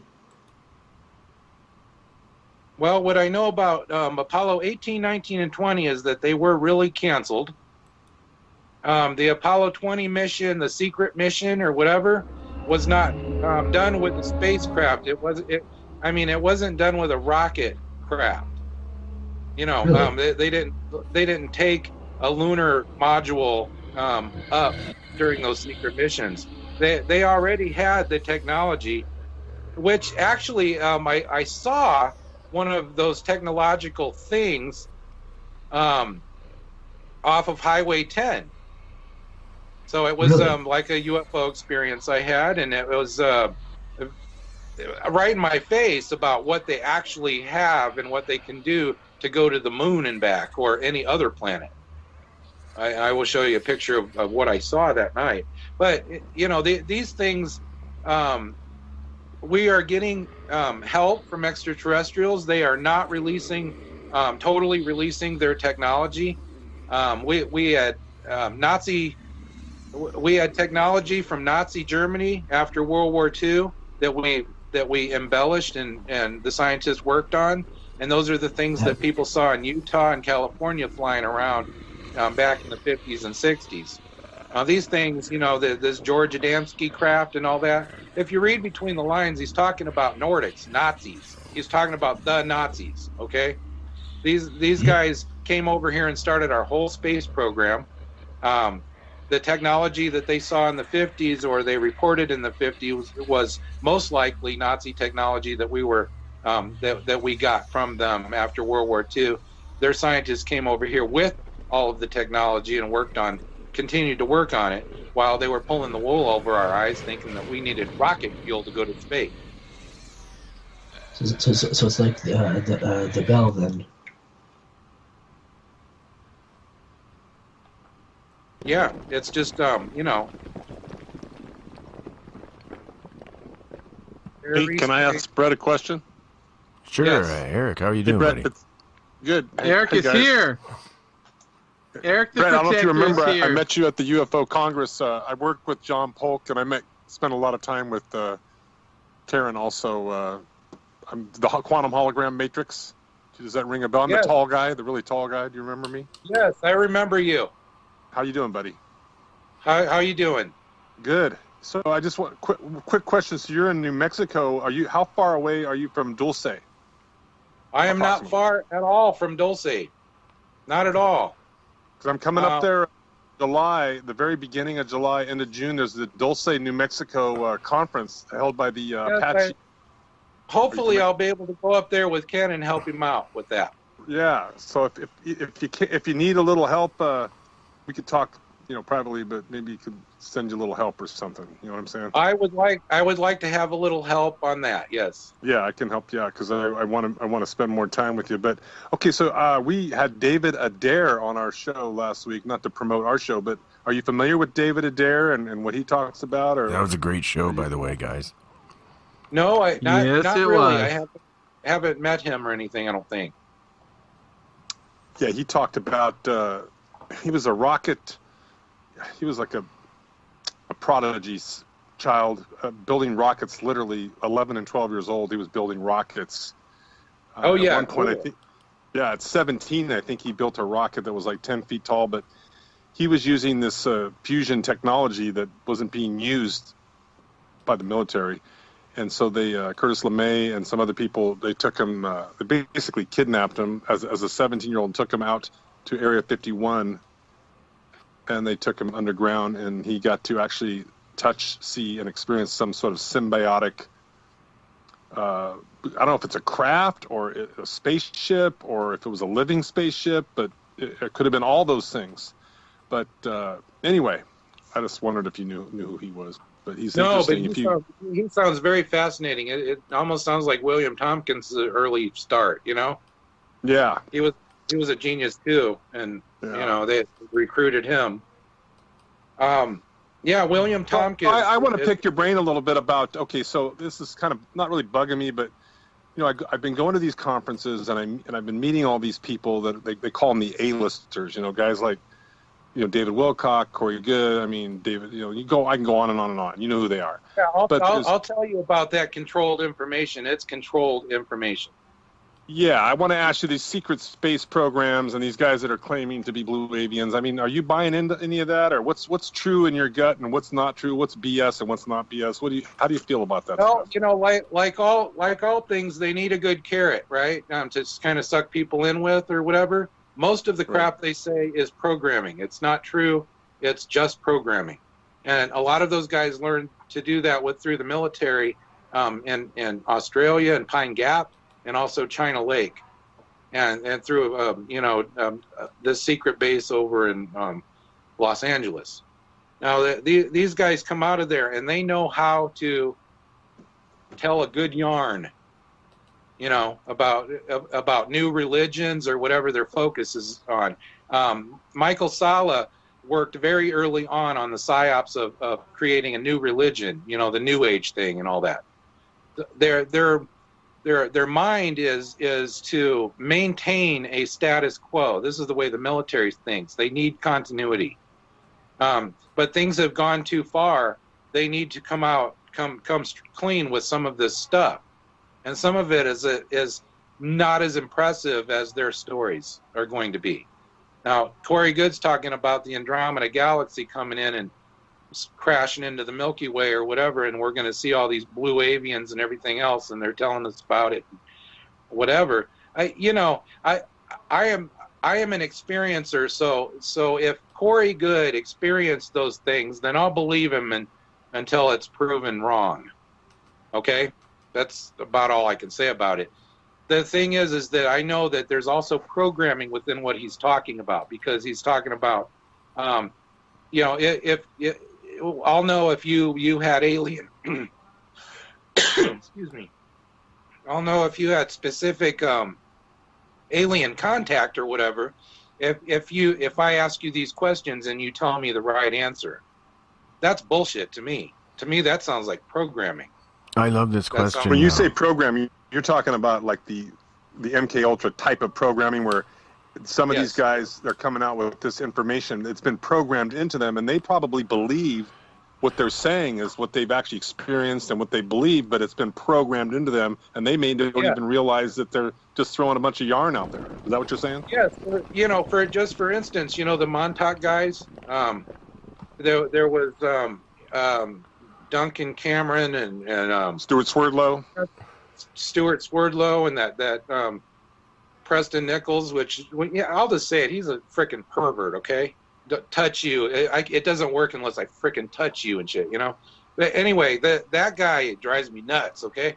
Anyway, those kids were raped and abused and traumatized. Period. I watched that movie today. It's ironic that you bring that up. Isn't it weird that the last week's show we also had a guest that was raped and stuff too? It's coming out, eh? All this is coming out now. It's all part of the programming, right? It's terrible. What Stuart Swerdlow talks about is how he dealt with that in the programming, the deprogramming that he used on himself. Yeah. That's a strong man, that guy Swerdlow. You remind me of him, in that there's only probably less than 1% survive what you've gone through. Okay, we're friends, you know. I've got a great question from the chat room here. We're running out of time. I haven't met him, but we're Facebook friends, and I really enjoy what he's saying because he's telling the truth. He's the only one that said that about Montauk and those experiments, that they were abused as children. That's terrible. All right. Moog Boy's got a great question, and I love this question. I can answer it, but let's hear your answer. And Adam can answer it too, because he's remote viewed the moon. Is the moon natural, or was it put there by some kind of advanced civilization in the past? Well, I can tell you, from what I'm seeing with this communication and the general feeling that I'm getting, the more natural you get, the more technological it is. So they're using part of nature as well, because the shit would not work without nature. So they're using a natural type technology. It's influenced, of course, and there's the moon is sort of like underground bases. It's like a sponge. There's honeycombs of lava tubes and everything else, just like the Earth. There's cavernous systems in the Earth that go all over the place. Some are new parts and that the military created, and like Dulce Base or the big giant underground network that's all over the Southwest. Or then there's these old lava tubes and caverns that go way deep into the Earth, and there's apparently different kinds of beings in there. So that's what I think. I don't believe in no big giant hollow Earth thing where there's a big sun or something. I think it's a system of layers. Yeah, and kind of like in the Earth too, right? Yes, and the moon and the Earth. I have another question about electric universe. Do you believe in the electrical universe theory, or do you believe in gravity? Gravity has been proven to be only a small part of the complexity.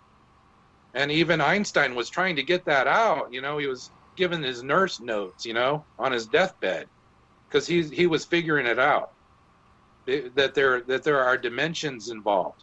And even, Carl Sagan, as much as he spewed off about dimensions and such, none of these guys really believed it, because they're super scientists or whatever, show me proof and all that. Even though there's physical evidence of communications and transports or whatever, like in the fourth dimensional aspect of the Earth, when it's like the dimension is sort of kind of like Carl Sagan was saying, it was shaped like a tesseract or a hypercube, and when that edge of the hypercube comes and meets at a certain point on Earth, they can jump literally from this space to another space, to Mars even. Yeah. And do you think that we have all these stargates hidden here and there throughout our solar system?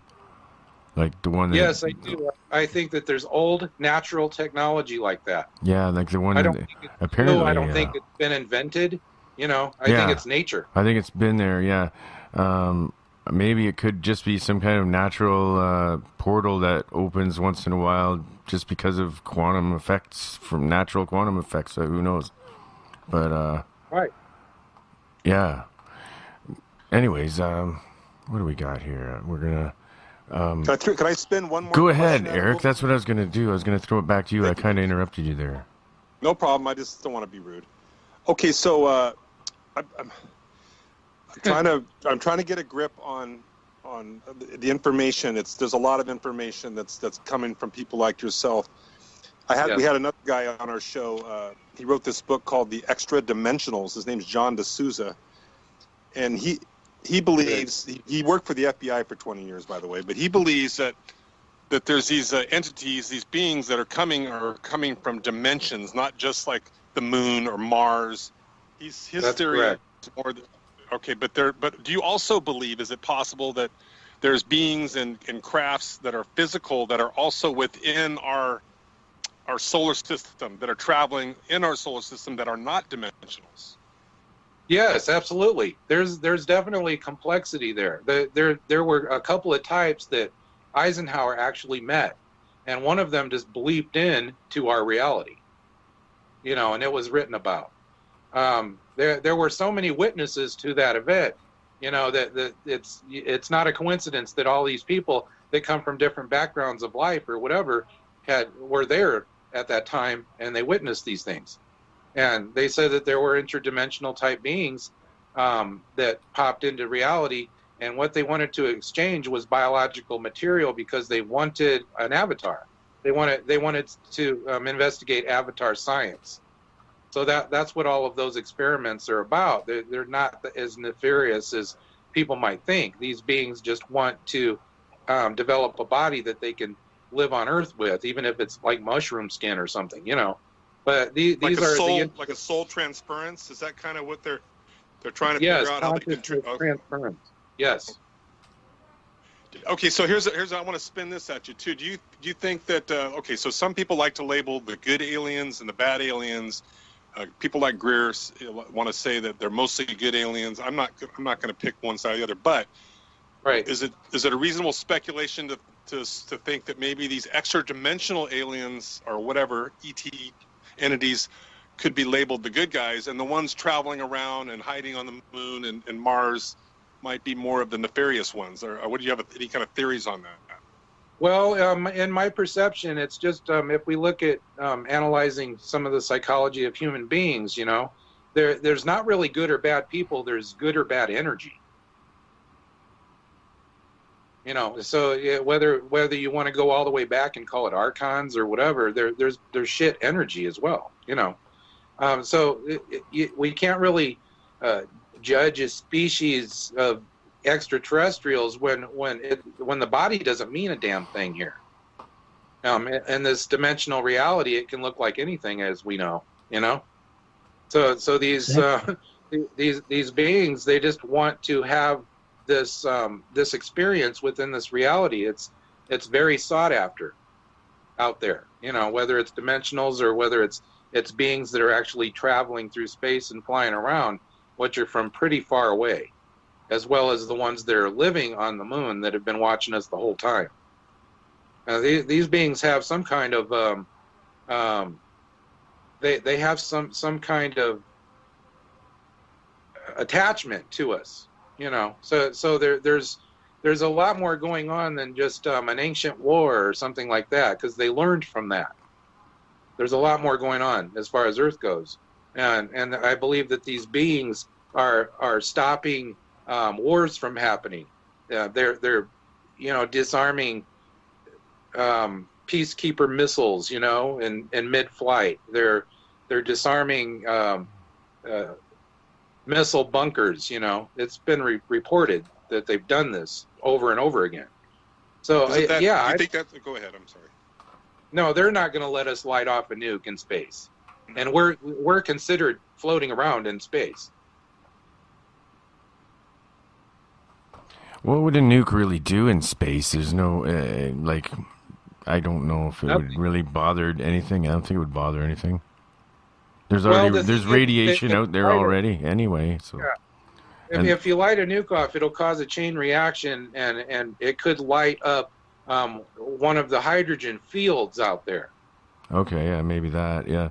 If there's no other matter around for it to touch, though, if in the vacuum, if there's no hydrogen atoms and it's a pure vacuum, well, there isn't no such thing as a pure vacuum. That's what I was thinking too, because that's impossible. There has to be some things floating around out there, particles. If hydrogen gases, if different types of gases are floating around out there, as the Hubble space images suggest, correct? Yeah. There's something to light up in space. Yeah, and then it's not a complete vacuum. It's not a complete vacuum. That's what I thought. Yeah, that makes sense because and it also helps for energy transference and sounds in space, which were supposed to be impossible, but I don't believe it. I think it is possible because there has to be, just like dust particles in a room. You know what I mean? There has to be little atoms floating around out there. There has to be. Yeah, you know, there's little atom shadows too. Yeah, well, yeah, little atom shadows. That's right. Adam, right, there's all that. Dark matter, you're right. You go floating around, don't you, Adams, once in a while? Astrally? I've done that a few times, yes. Yeah, you should let our guests know what you saw when you remote viewed the moon. When I did? No, Adam. I haven't actually... Renounce this superstitious and hysteric program of the MCD. You've seen ghosts, you talk about them, aliens, you talk about them, Are you kidding me, Wolfman? You literally had ghosts going on a ghost box, but you're going to lose a lot of credibility. Lake Monster gobble you up in one fucking bite. I'm calling you out, my friend. You were scared of the girl from Texas.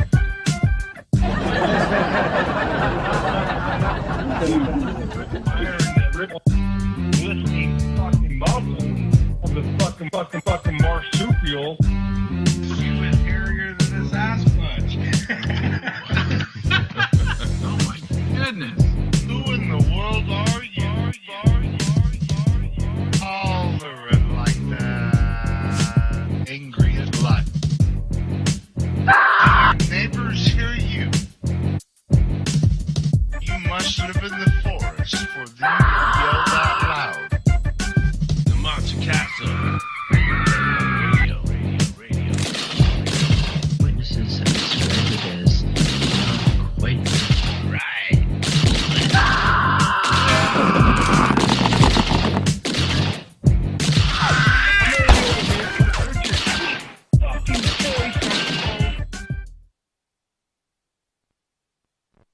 I guess that's it. Yeah. And we're back. That was silly, but enjoyable. Yeah. All right. Cool. Shout out to Willie. Shout out to, who else we got here? Oh, yeah, Jefferson D. Colley. Shout out to Jake Dog from, and Gordon Roop. And, Stabby. oh, yeah, we shouted out to him earlier. I'm looking at the new people here that I'm seeing in, all over the place here. We got, oh, yeah, Willie.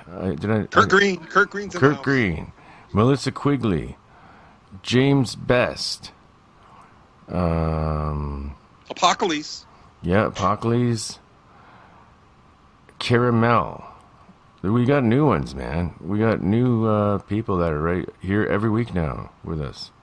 Seems that every new guest we get, that's a really good guest. I try to go in to their Twitter and I follow some of their followers so that they get notified that their man is going on or their woman, their person is going on with my show. So it attracts more followers to our show, and it just keeps getting better and better, man. And I don't know, what's your Twitter, Brad? I couldn't find your Twitter. I have no idea, actually. I got your email and I got your Facebook, but I'm more of a Twitter guy. I'm a Twitter guy. Is Karen on Twitter? I think Karen can post it. I don't remember what it was because we did it. I made an account especially for you. Oh, right on. Oh, thank you. Yeah, we want to follow you and tweet you and just disrupt your life from now on, if that's okay. Yeah, and tell you really terrible all jokes. In a good way. All lowercase letters, lunar anomalies.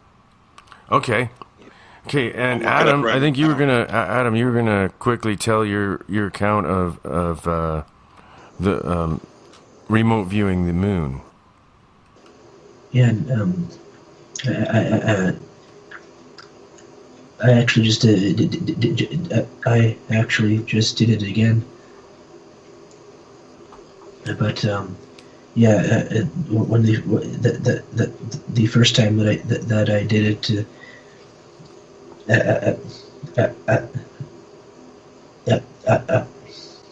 I remote viewed a section within the moon that was very, very dark, and I could sense life in it, though the particular type of life, whether it be human or otherwise, I couldn't quite tell. It was there seemed to be some caverns inside. And you could sense an alien presence, you told me. Something. Oh yeah, there was robotic sort of feeling. There was at the very end of the searching around, there was an alien type of presence there that actually that had actually sent me back from remote viewing. Yeah, they chased him off. Yeah, and just a few moments ago, I took a look up there again. Though I first did what I call probing. Though it's not the kind of probing that that Jeff the Grey does, is it? No, by probing I mean that I direct my energies at an object and I probe it for information such as like in this case it was probing for life, sensing life energy, and I found quite a large city there. There's quite a number of outposts, and right in the almost in the center, close to, off to the center of the moon. There's also some extremely ancient technology. It's not human, which is surprising, because a lot of the technology that is up there, percentage-wise anyway, is human technology. And in fact, there's actually an officer up there that I touched the mind with, telepathically communicated, and he's thinking, I'm glad these people, I'm glad those people on Earth don't know about us. I bet you we got 47 minutes left in the program, and now we're going to go back to let's look at some more pictures. I'm sure everyone's dying to look at another one. What's your favorite one? Can I just one? share? Sure, go ahead.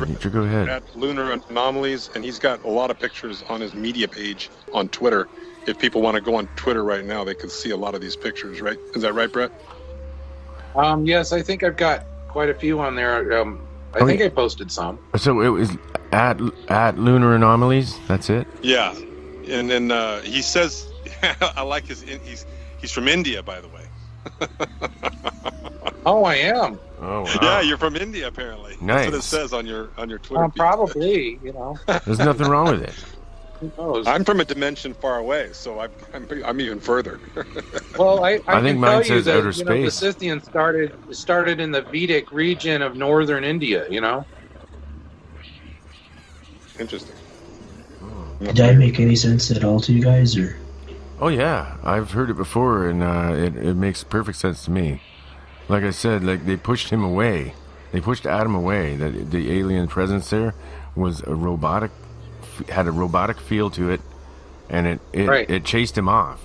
And I think that's pretty much what happened with our space program, is that they got chased off by something up there, and that's why they're not going back.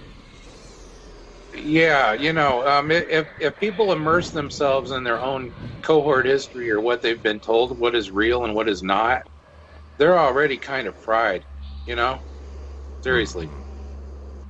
Yeah. If you don't use your own intuition and your own perception, You'll never know what's really there. So it's very good to practice remote viewing. Anybody can do it. It's very good to just to break it down or whatever. All you do is you draw a little subconscious scribble, and then you go right into the senses.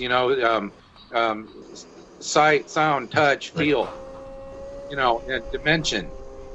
So and you think the whole time you're thinking of the moon, the moon, the moon, the moon. But your subconscious will come in and sort of tell you the words to instinctively write, and from these words you'll get a lot out of that, and that's the baseline for remote viewing.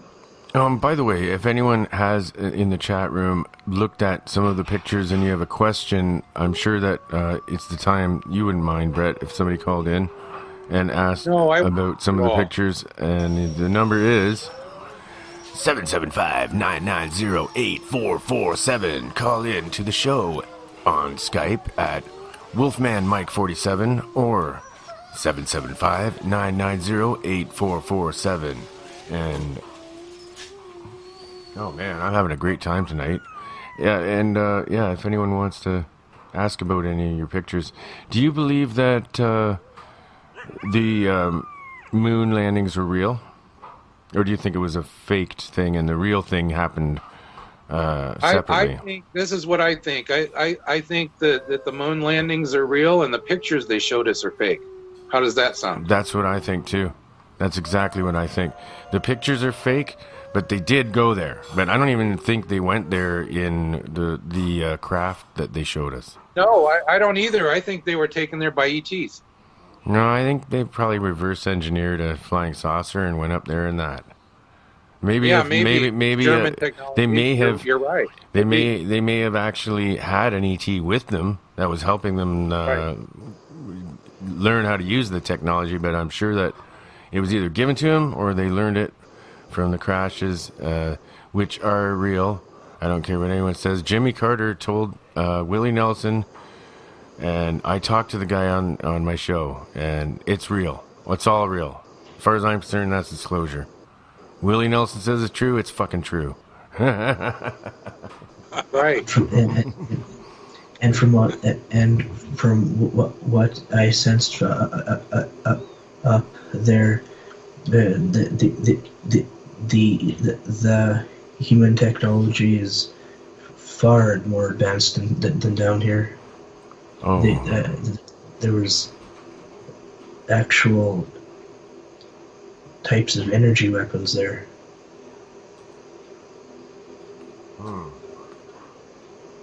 Can I ask a quick question? Sure, go ahead. Okay, Bret, I'm trying to. John Polk and I were talking about this. So there's these. I'm not sure which the Greys apparently are into this abduction program. I'm thinking that some of these beings maybe possibly don't have a soul or a spirit like we do, and possibly they're trying to figure out how they could have a soul and a spirit like we do. So they're using their technology. I didn't think of this, but John and I talked about this. They use their technology and they're creating artificial souls because you can't actually duplicate human souls. Do you think I'm on the right path with that theory? Yes, I do. I think we're completely natural. And the unnatural thing that they're trying to do cannot be accomplished without the universal say-so. You believe in cloning? I'm hearing about underground cloning centers. I can butt in. Do you think that's happening right now? Yeah, I do. I don't think the clones are very stable, and I think they're temporary. So when they use a clone, they use it for a specific purpose, like when they're going to pretend someone died or something and replace them. So they're going to let the clone die so that the other person can live their life out, so to speak. Especially these guys that have done really crappy experiments with the CIA or something like that. Interesting. Go ahead, guys. I just want to. I think Willie, are you there? Willie, you got a question for us? Willie? Bret, just be aware, Willie's a different kind of breed, just so don't take it personal. Well, I'm not sure. No, what's worth I got that. Are you there, Willie? Is it working, or I think there might be some trouble he's having on. I don't know. Willie, are you there?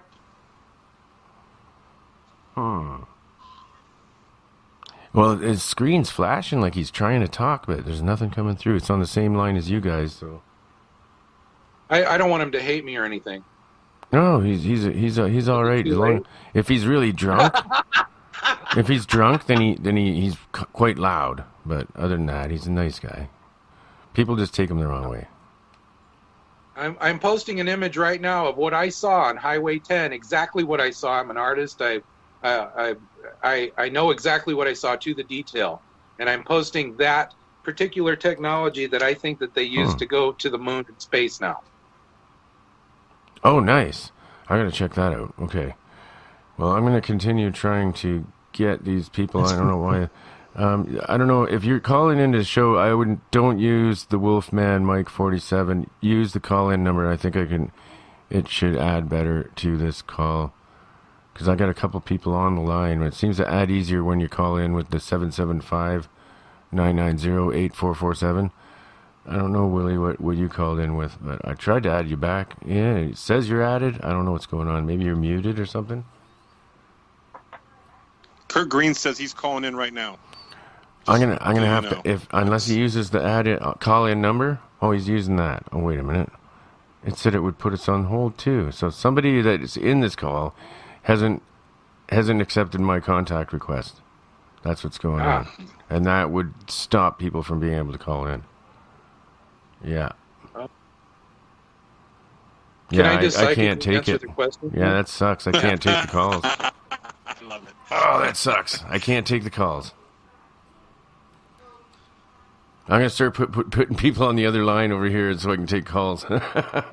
I'll do that. We've had a lot of extraterrestrial help getting to the moon and to space and with our cool technologies and everything, all the way from the beginning. We have had extraterrestrial influence. The Army is actually practicing working with a Ouija board to communicate with extraterrestrials to get information about technologies and whatnot. And they've done that for a very long time. A Ouija board. That's interesting that you said that because I was actually proposed an idea today from one of our fans. Jefferson D. Collie wants me to do a show using a Ouija board, and somebody, are you good at it? Does it move for you? I've never even attempted that, but I have a couple of friends. They're Czechoslovakian ladies, Ilona and Ivana Podhrázská. Yeah. And they're Czechoslovakian. I call them the modern day real girls because that's exactly what they're doing. They're in communication with an extraterrestrial that's not exactly a gray.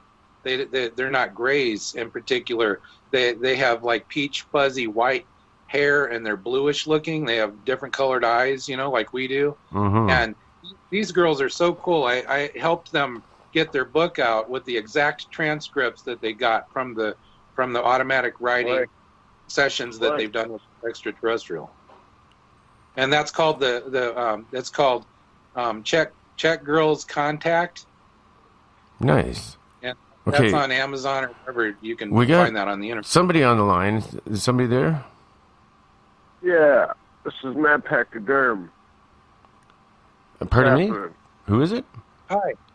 Oh, from the chat room, the mud guy. Yeah, Zach. All right. You got a question, man. How you doing? I'm doing good. I just finally I got a little bit of technology working here. I thought I'd tap in and see what was going on. Right on. So everyone try to call. Go ahead and try. If I don't pick up, I will try adding your call in. That's the way it worked on this one. I added it and it worked. I don't know how. It's fucking What's the briefing? Yeah. What's the show brief? Oh, we're doing lunar anomalies and lunar anomalies. Yeah. That's wonderful because I wanted to share something with you.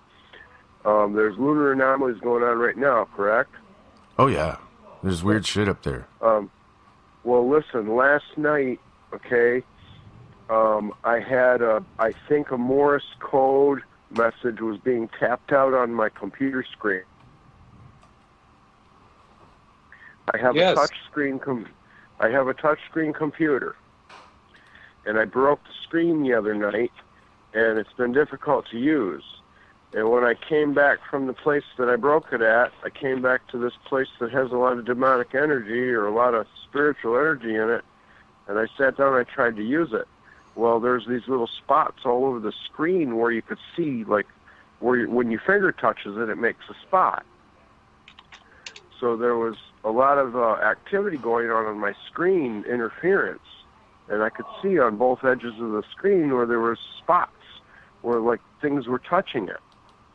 And I got angry, and I had an outburst, and I yelled a couple of times in frustration and anger. I got stirred to anger. And then these spots, once I started realizing that there was something going on, and once this thing actually got my attention, the spots disappeared and centered on one little spot in the corner of the computer where it tapped out the message. And I recorded it with my cell phone as soon as I thought to.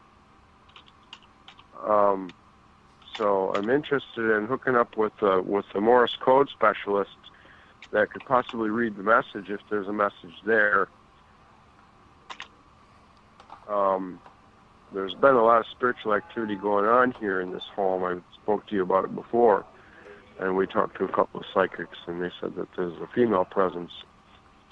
But this was pretty intense, and it was interesting how it went from activity all over the screen to once that I focused in on the fact that there was something actually going on there, it started focusing in on that one spot once it got my attention. Now, this is the most important detail. A couple nights prior to this, I decided to communicate with a person who is a movie star and has a military background, and I was apologizing for not having my notifications turned on. So I had went into the World Wide Web and got a Morse code sheet, and I typed out a message in Morse code saying, notifications on. And then a couple of days later, all of this energy, the spiritual activity takes place in my area, and everything goes haywire until I realize that maybe there's something going on, and then all of a sudden the focus of attention was in one particular corner right by my name, and it kept tapping and making the communications right there, you know, letting me, you know, that they were talking to me. And I need to find a Morse code specialist to be able to read this message and see if there's something there, because if there is, it could be a huge piece of evidence for the paranormal supporters and for the believers.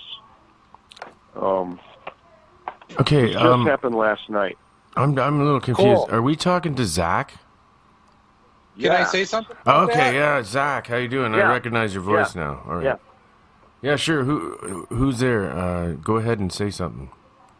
Okay, this is what I want to say about that. Okay, that's Bret. They knew about that since 1924, when they were pointing Tesla's radio telescope at Mars, and they were getting the same exact beeping type symbols and messages that you were talking about, like a Morse code type thing, and they were able to communicate with them and decipher different things.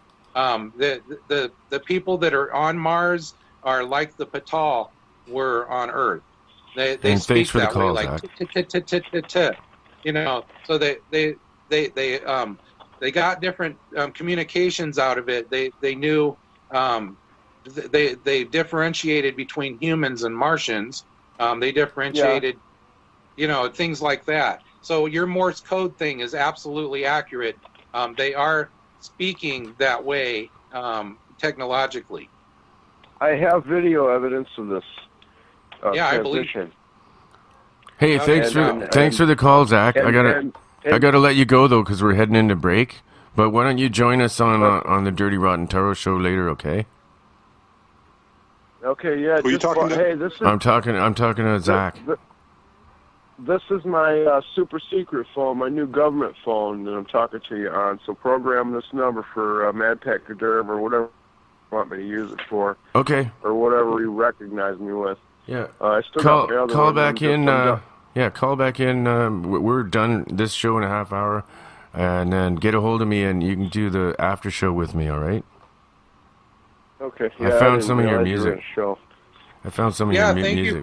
Thank you for bringing that up. Right on. Yeah, man. I'd love to talk about it some more. Okay, thanks, Zach. Bye now. Thanks, guys. You there, Wolfie? Yeah. How you doing, Willie? Oh, now I can hear you. Yeah, I tried connecting back. I got you good now. I figured. Actually, I could hear you. I could hear you the last time. Yeah, I figured you could hear me. We just couldn't hear you.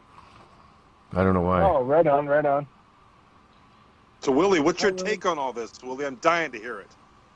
Oh, no. Kurt's there. Hey. Who's got the first question, you or Willie? Let Willie ask. Okay, well, it looks like we got time to think about it. We're on break right now, guys. We will be back with your questions right after this short break on Monster Castle Paranormal with Bret, Sheppard. All right. Can you dig it? Can you dig it? Yes, master, I dig it.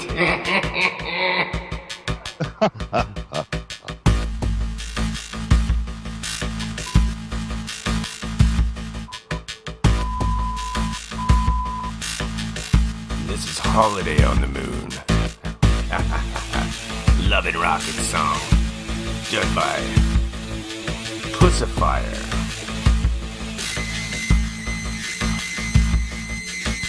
You can get a suntan on the moon.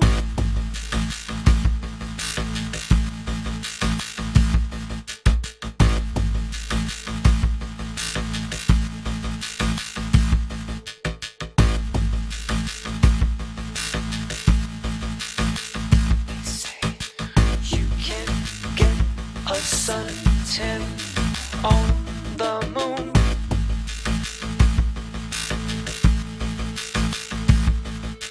Thank you, Mr. President, for my holiday, sir.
having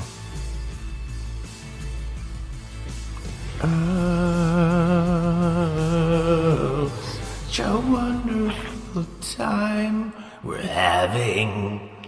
Hey, yeah, right on. Such a wonderful time. Okay, Willie, it's your question. Oh, I'm just walking in. I didn't get to hear the first part of the show, so maybe you touched on it, but my understanding is this guest, you kept referring to people and you kept referring to them as them. Like there's some people fucking hiding some secret from all of us, but you know what it is, and Eisenhower knows what it is. Who are they that's holding up all these secrets? That's what I'd like to know. Yeah, that's what everyone wants to know. Yes, that's a good question. Who they are?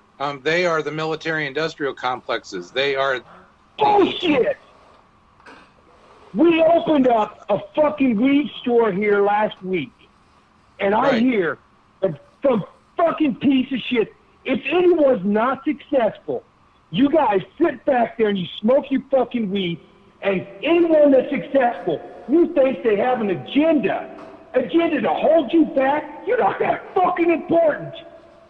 There's people that are successful out here.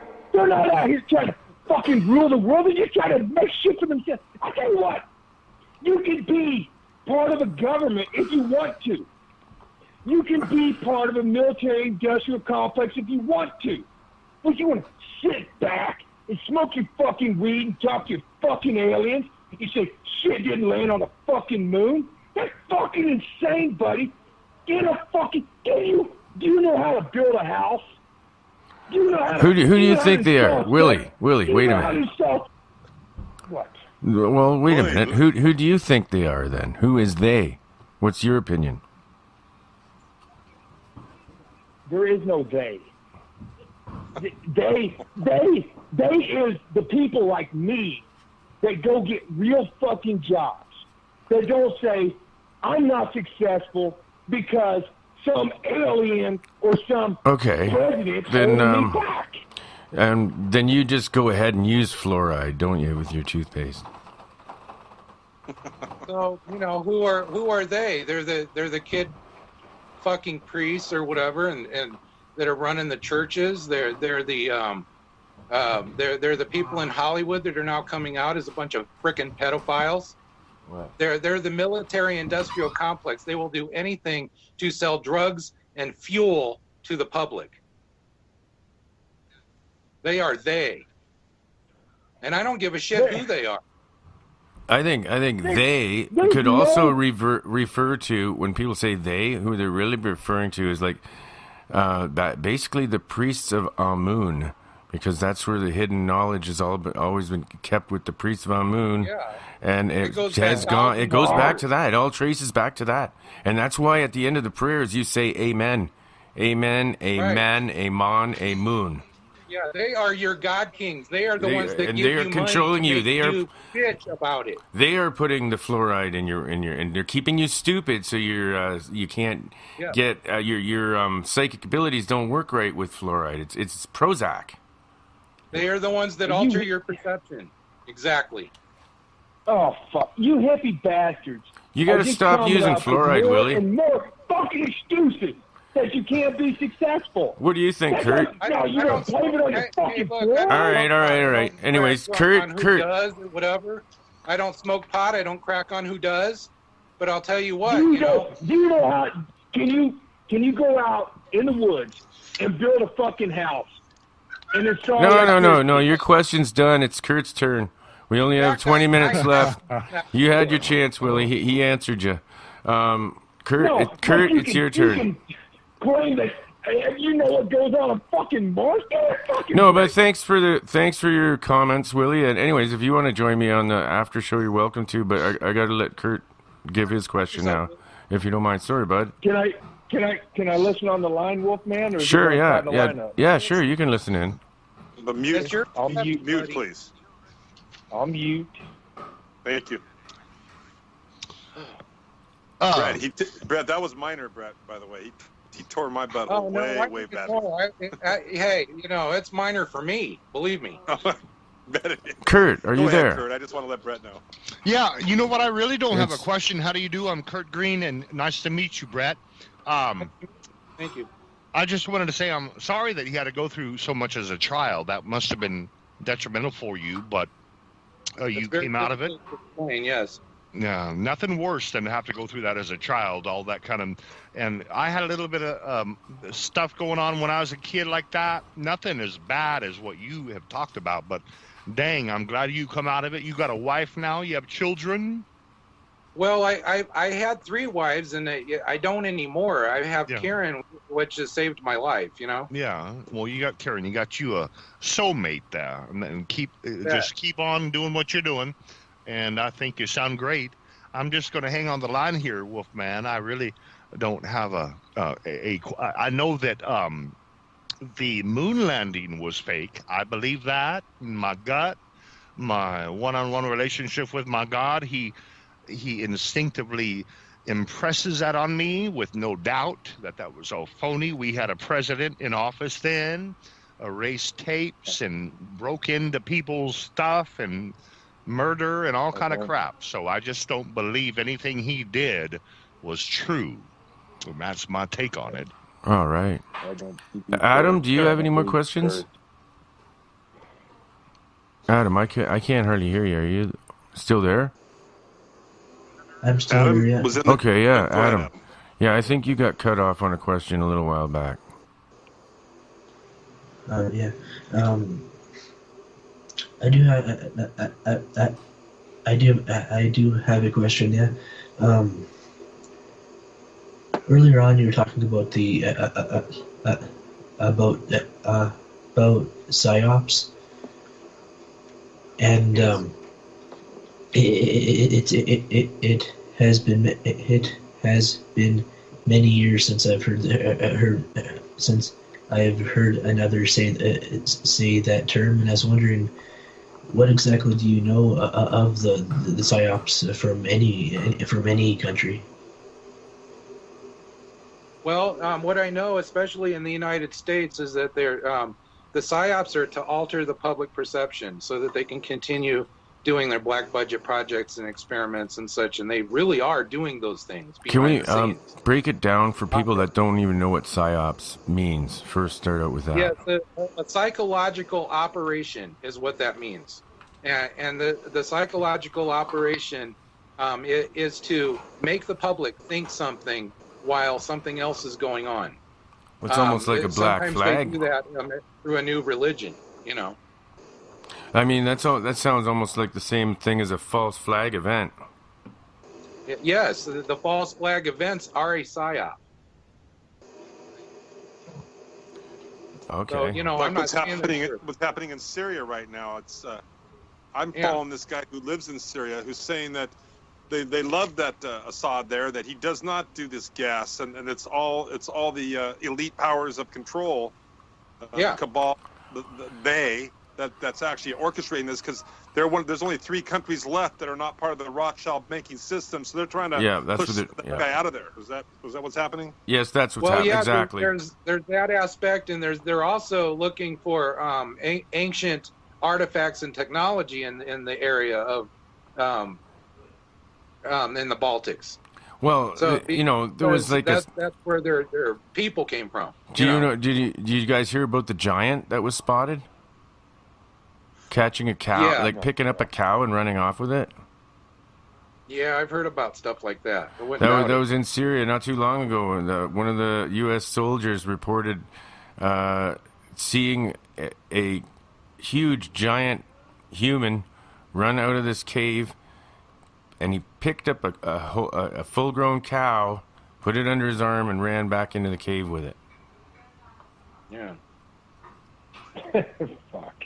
I've heard that's happened in Afghanistan as well. I said, psyops. Doesn't seem like. Well, I don't know if that's anything to do with psyops, but it's interesting that there may be. Well, that's probably something that they're trying to hide. That there could be still races of giants that are living amongst us. Well, if you think about the religious agenda behind that, there were giants on this earth at one time and stuff, you know, from the Bible and all that crap. You know, the thing is it's not that it's not true that there aren't giants or something like that, or there were giants or something like that. The thing is to use that nowadays or whatever seems like the carrot to me. It seems like something that they're trying to hide. Yeah. Eric? Well, what do you mean by the carrot? I'm trying to understand. They always throw a piece of truth in there so that it'll be believable. Yeah, exactly. Yeah, you got to leave a breadcrumb trail too, like something that looks good, yummy to follow it along. But then, you know, most of the stuff too, they're pretty much just herding you through smaller fences, and your head is gonna get squished on the last one through really hard. That's what I think is going on, and because you don't have a really choice, you have to use this petroleum shit. You don't need to be using this. It's wrecking the planet. It's ridiculous. It's poison. The exhausts from your car are poisoning your children. You know, there are things that they're putting out there, you know, that are absolutely not true. One of them is not completely true. You know, they've got the GMOs and they're scaring us with all the, you know, vitamins and all these fake viruses or whatever and all this crap.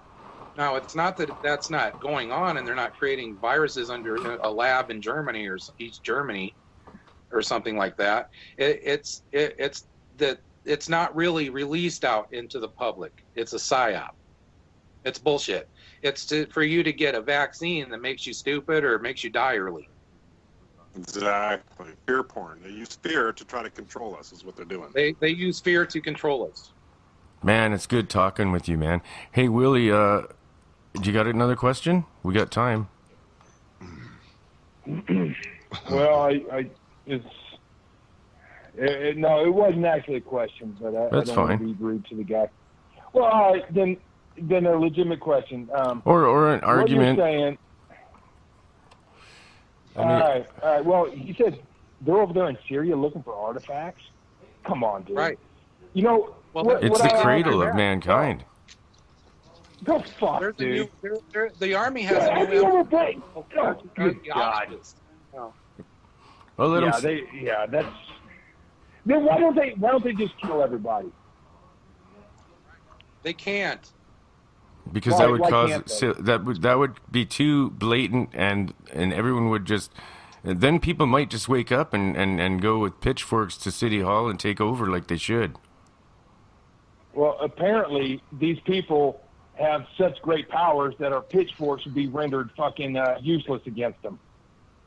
They actually don't have as much power as they say they do. Well, according to you, they have shitloads of power if they're talking to people on fucking Mars with fucking Morse code, dude. Yeah, well, they do. I mean, they get a lot of help from extraterrestrials and whatnot, and they do have different technologies, but they were given jack shit compared to what they were promised from the extraterrestrials. Well, I'll tell you what, man. It's just human nature. If you have something that can dominate someone else, it's going to be used. It's been used throughout history, throughout the whole planet, the history of the Earth. And to think that there's some elite people running around in deserts digging up shit so they can find a trinket that reminds them of their fucking grandma, and they're going to fake a war over that shit, that's fucking insane, bro. You know, but my theory is a lot less crazier than your batshit stuff, and that is that there's a good chance we're living in a computer simulation more so than, you know, being controlled by some archaeological digging fucking aliens over here that's still sending Morse code to fucking Mars. Well, you know, hey, some of that stuff is true, some isn't. Hey, I'm sorry to interrupt. Brother, what do you, I hear you probably don't like, I don't go to church anymore. I just have a personal relationship with my God, but there's some scripture old, 4,000 years ago about wheels in the sky? What do you think about like Ezekiel chapter 1, where they're beings and they're crazy looking, they're lights and spinning in the sky? Way back before Hollywood and radio shows and, you know, the alien movie and dark and dreary creatures going to come down and probe you. And it ended up being in that book way back then, an angel of the Lord of the good side. Did you ever read Ezekiel at all? I study all of the scripts, not just Christian scripts, all of them. And you know, there are some great stories and some great truths about our ancient history in those stories. You know, you kind of have to think along the lines of what it was like at the time that those things were written. And they were mostly written by they started out being written by the Chaldean Magi in Sumeria, and these were the Brahmins. These were the Brahmins, okay? And in other words, Abraham, Brahmin. So these guys wrote these for these god kings. Brahman from India. They could Brahman. Control people. Is that the same as Brahman from India? The Brahman. Yes. Really? Yes, Wow. that is the same Abraham. Yes, that is the same guy.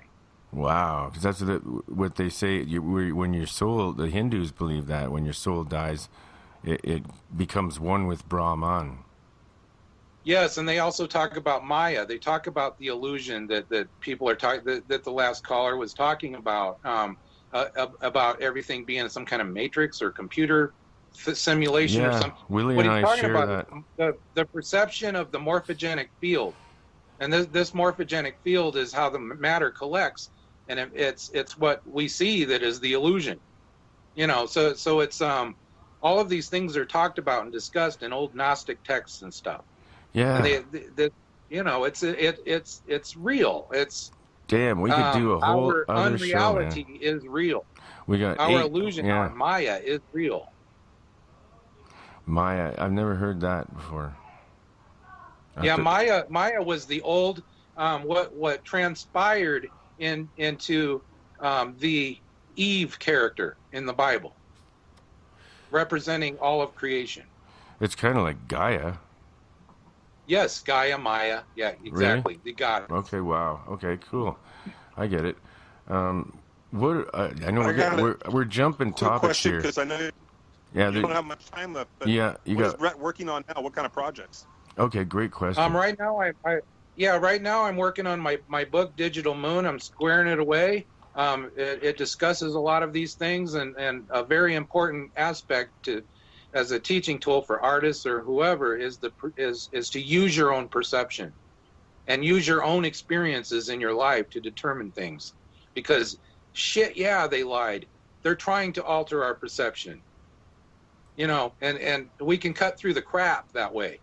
We can look at our actual perception that's inside of us. When they say, you know, look inside for the answer, like the Gnostics do, that's what they're talking about. Uh-oh. That's Igor. If they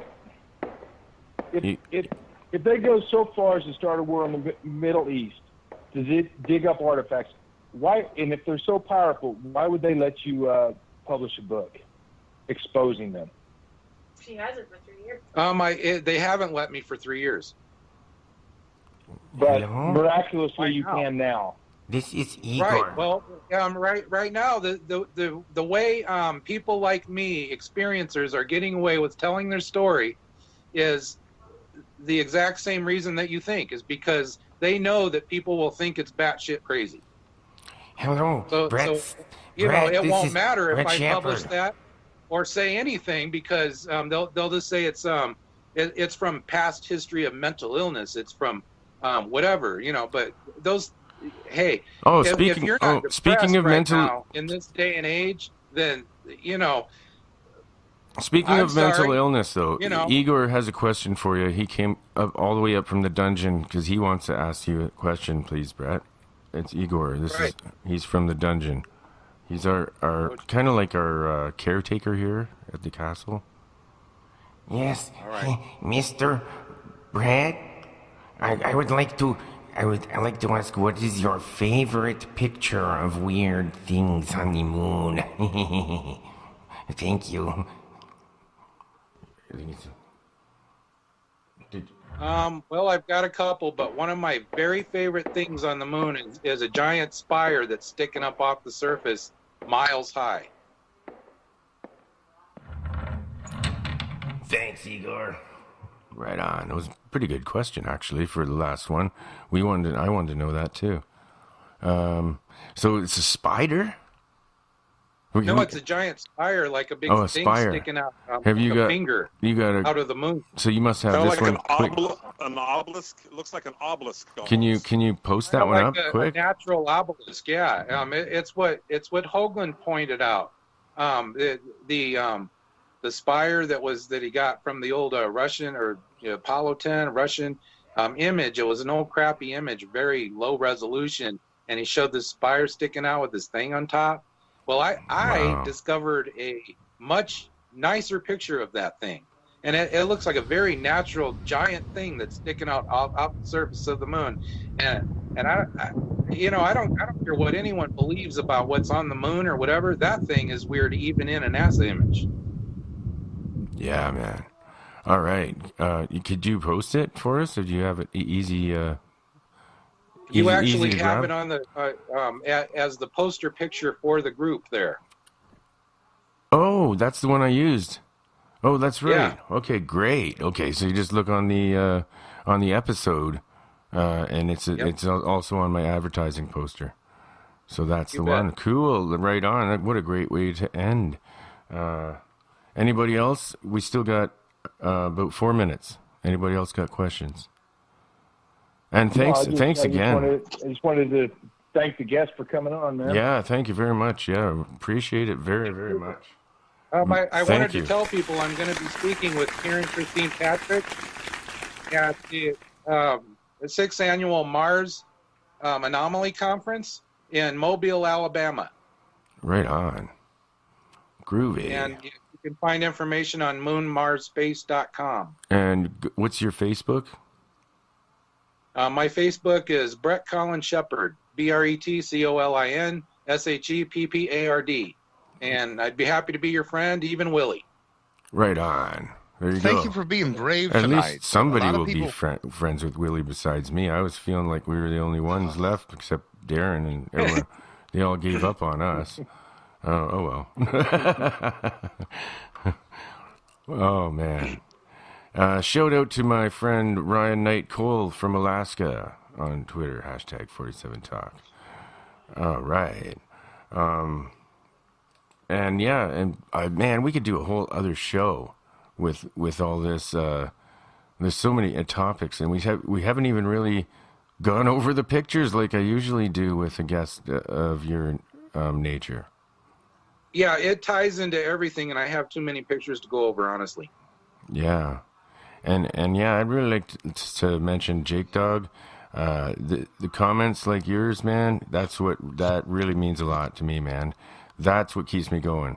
Because I don't really make much off this, but he says, the show just keeps getting better, brother. Good job. And that means everything to me. That means everything to me. That's what I'm trying to get. I'm trying to make it better.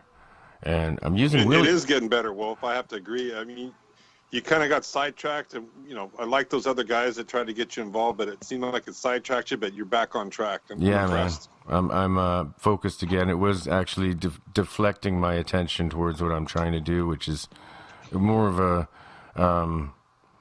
I want to be like a renegade underdog, paranormal. Badass of the radio. All right, I am the Wolfman. Thanks for listening, everybody. Good night, Bret. Good night, Karen. Good night, everyone. Good night, everybody. Listen on. Tune in radio app. Good night, Willie. Good night, Wolfman. Just search for Monster Castle Paranormal. Visit monstercastleparanormal.com and donate today. Keep us rocking. Go to #47Talk for live interaction and upcoming show information. Thanks to music by Shylock and Relic, Adam Shadow, and the Monster Rock Band. All material on the show cannot be distributed and sold without written permission from Igor.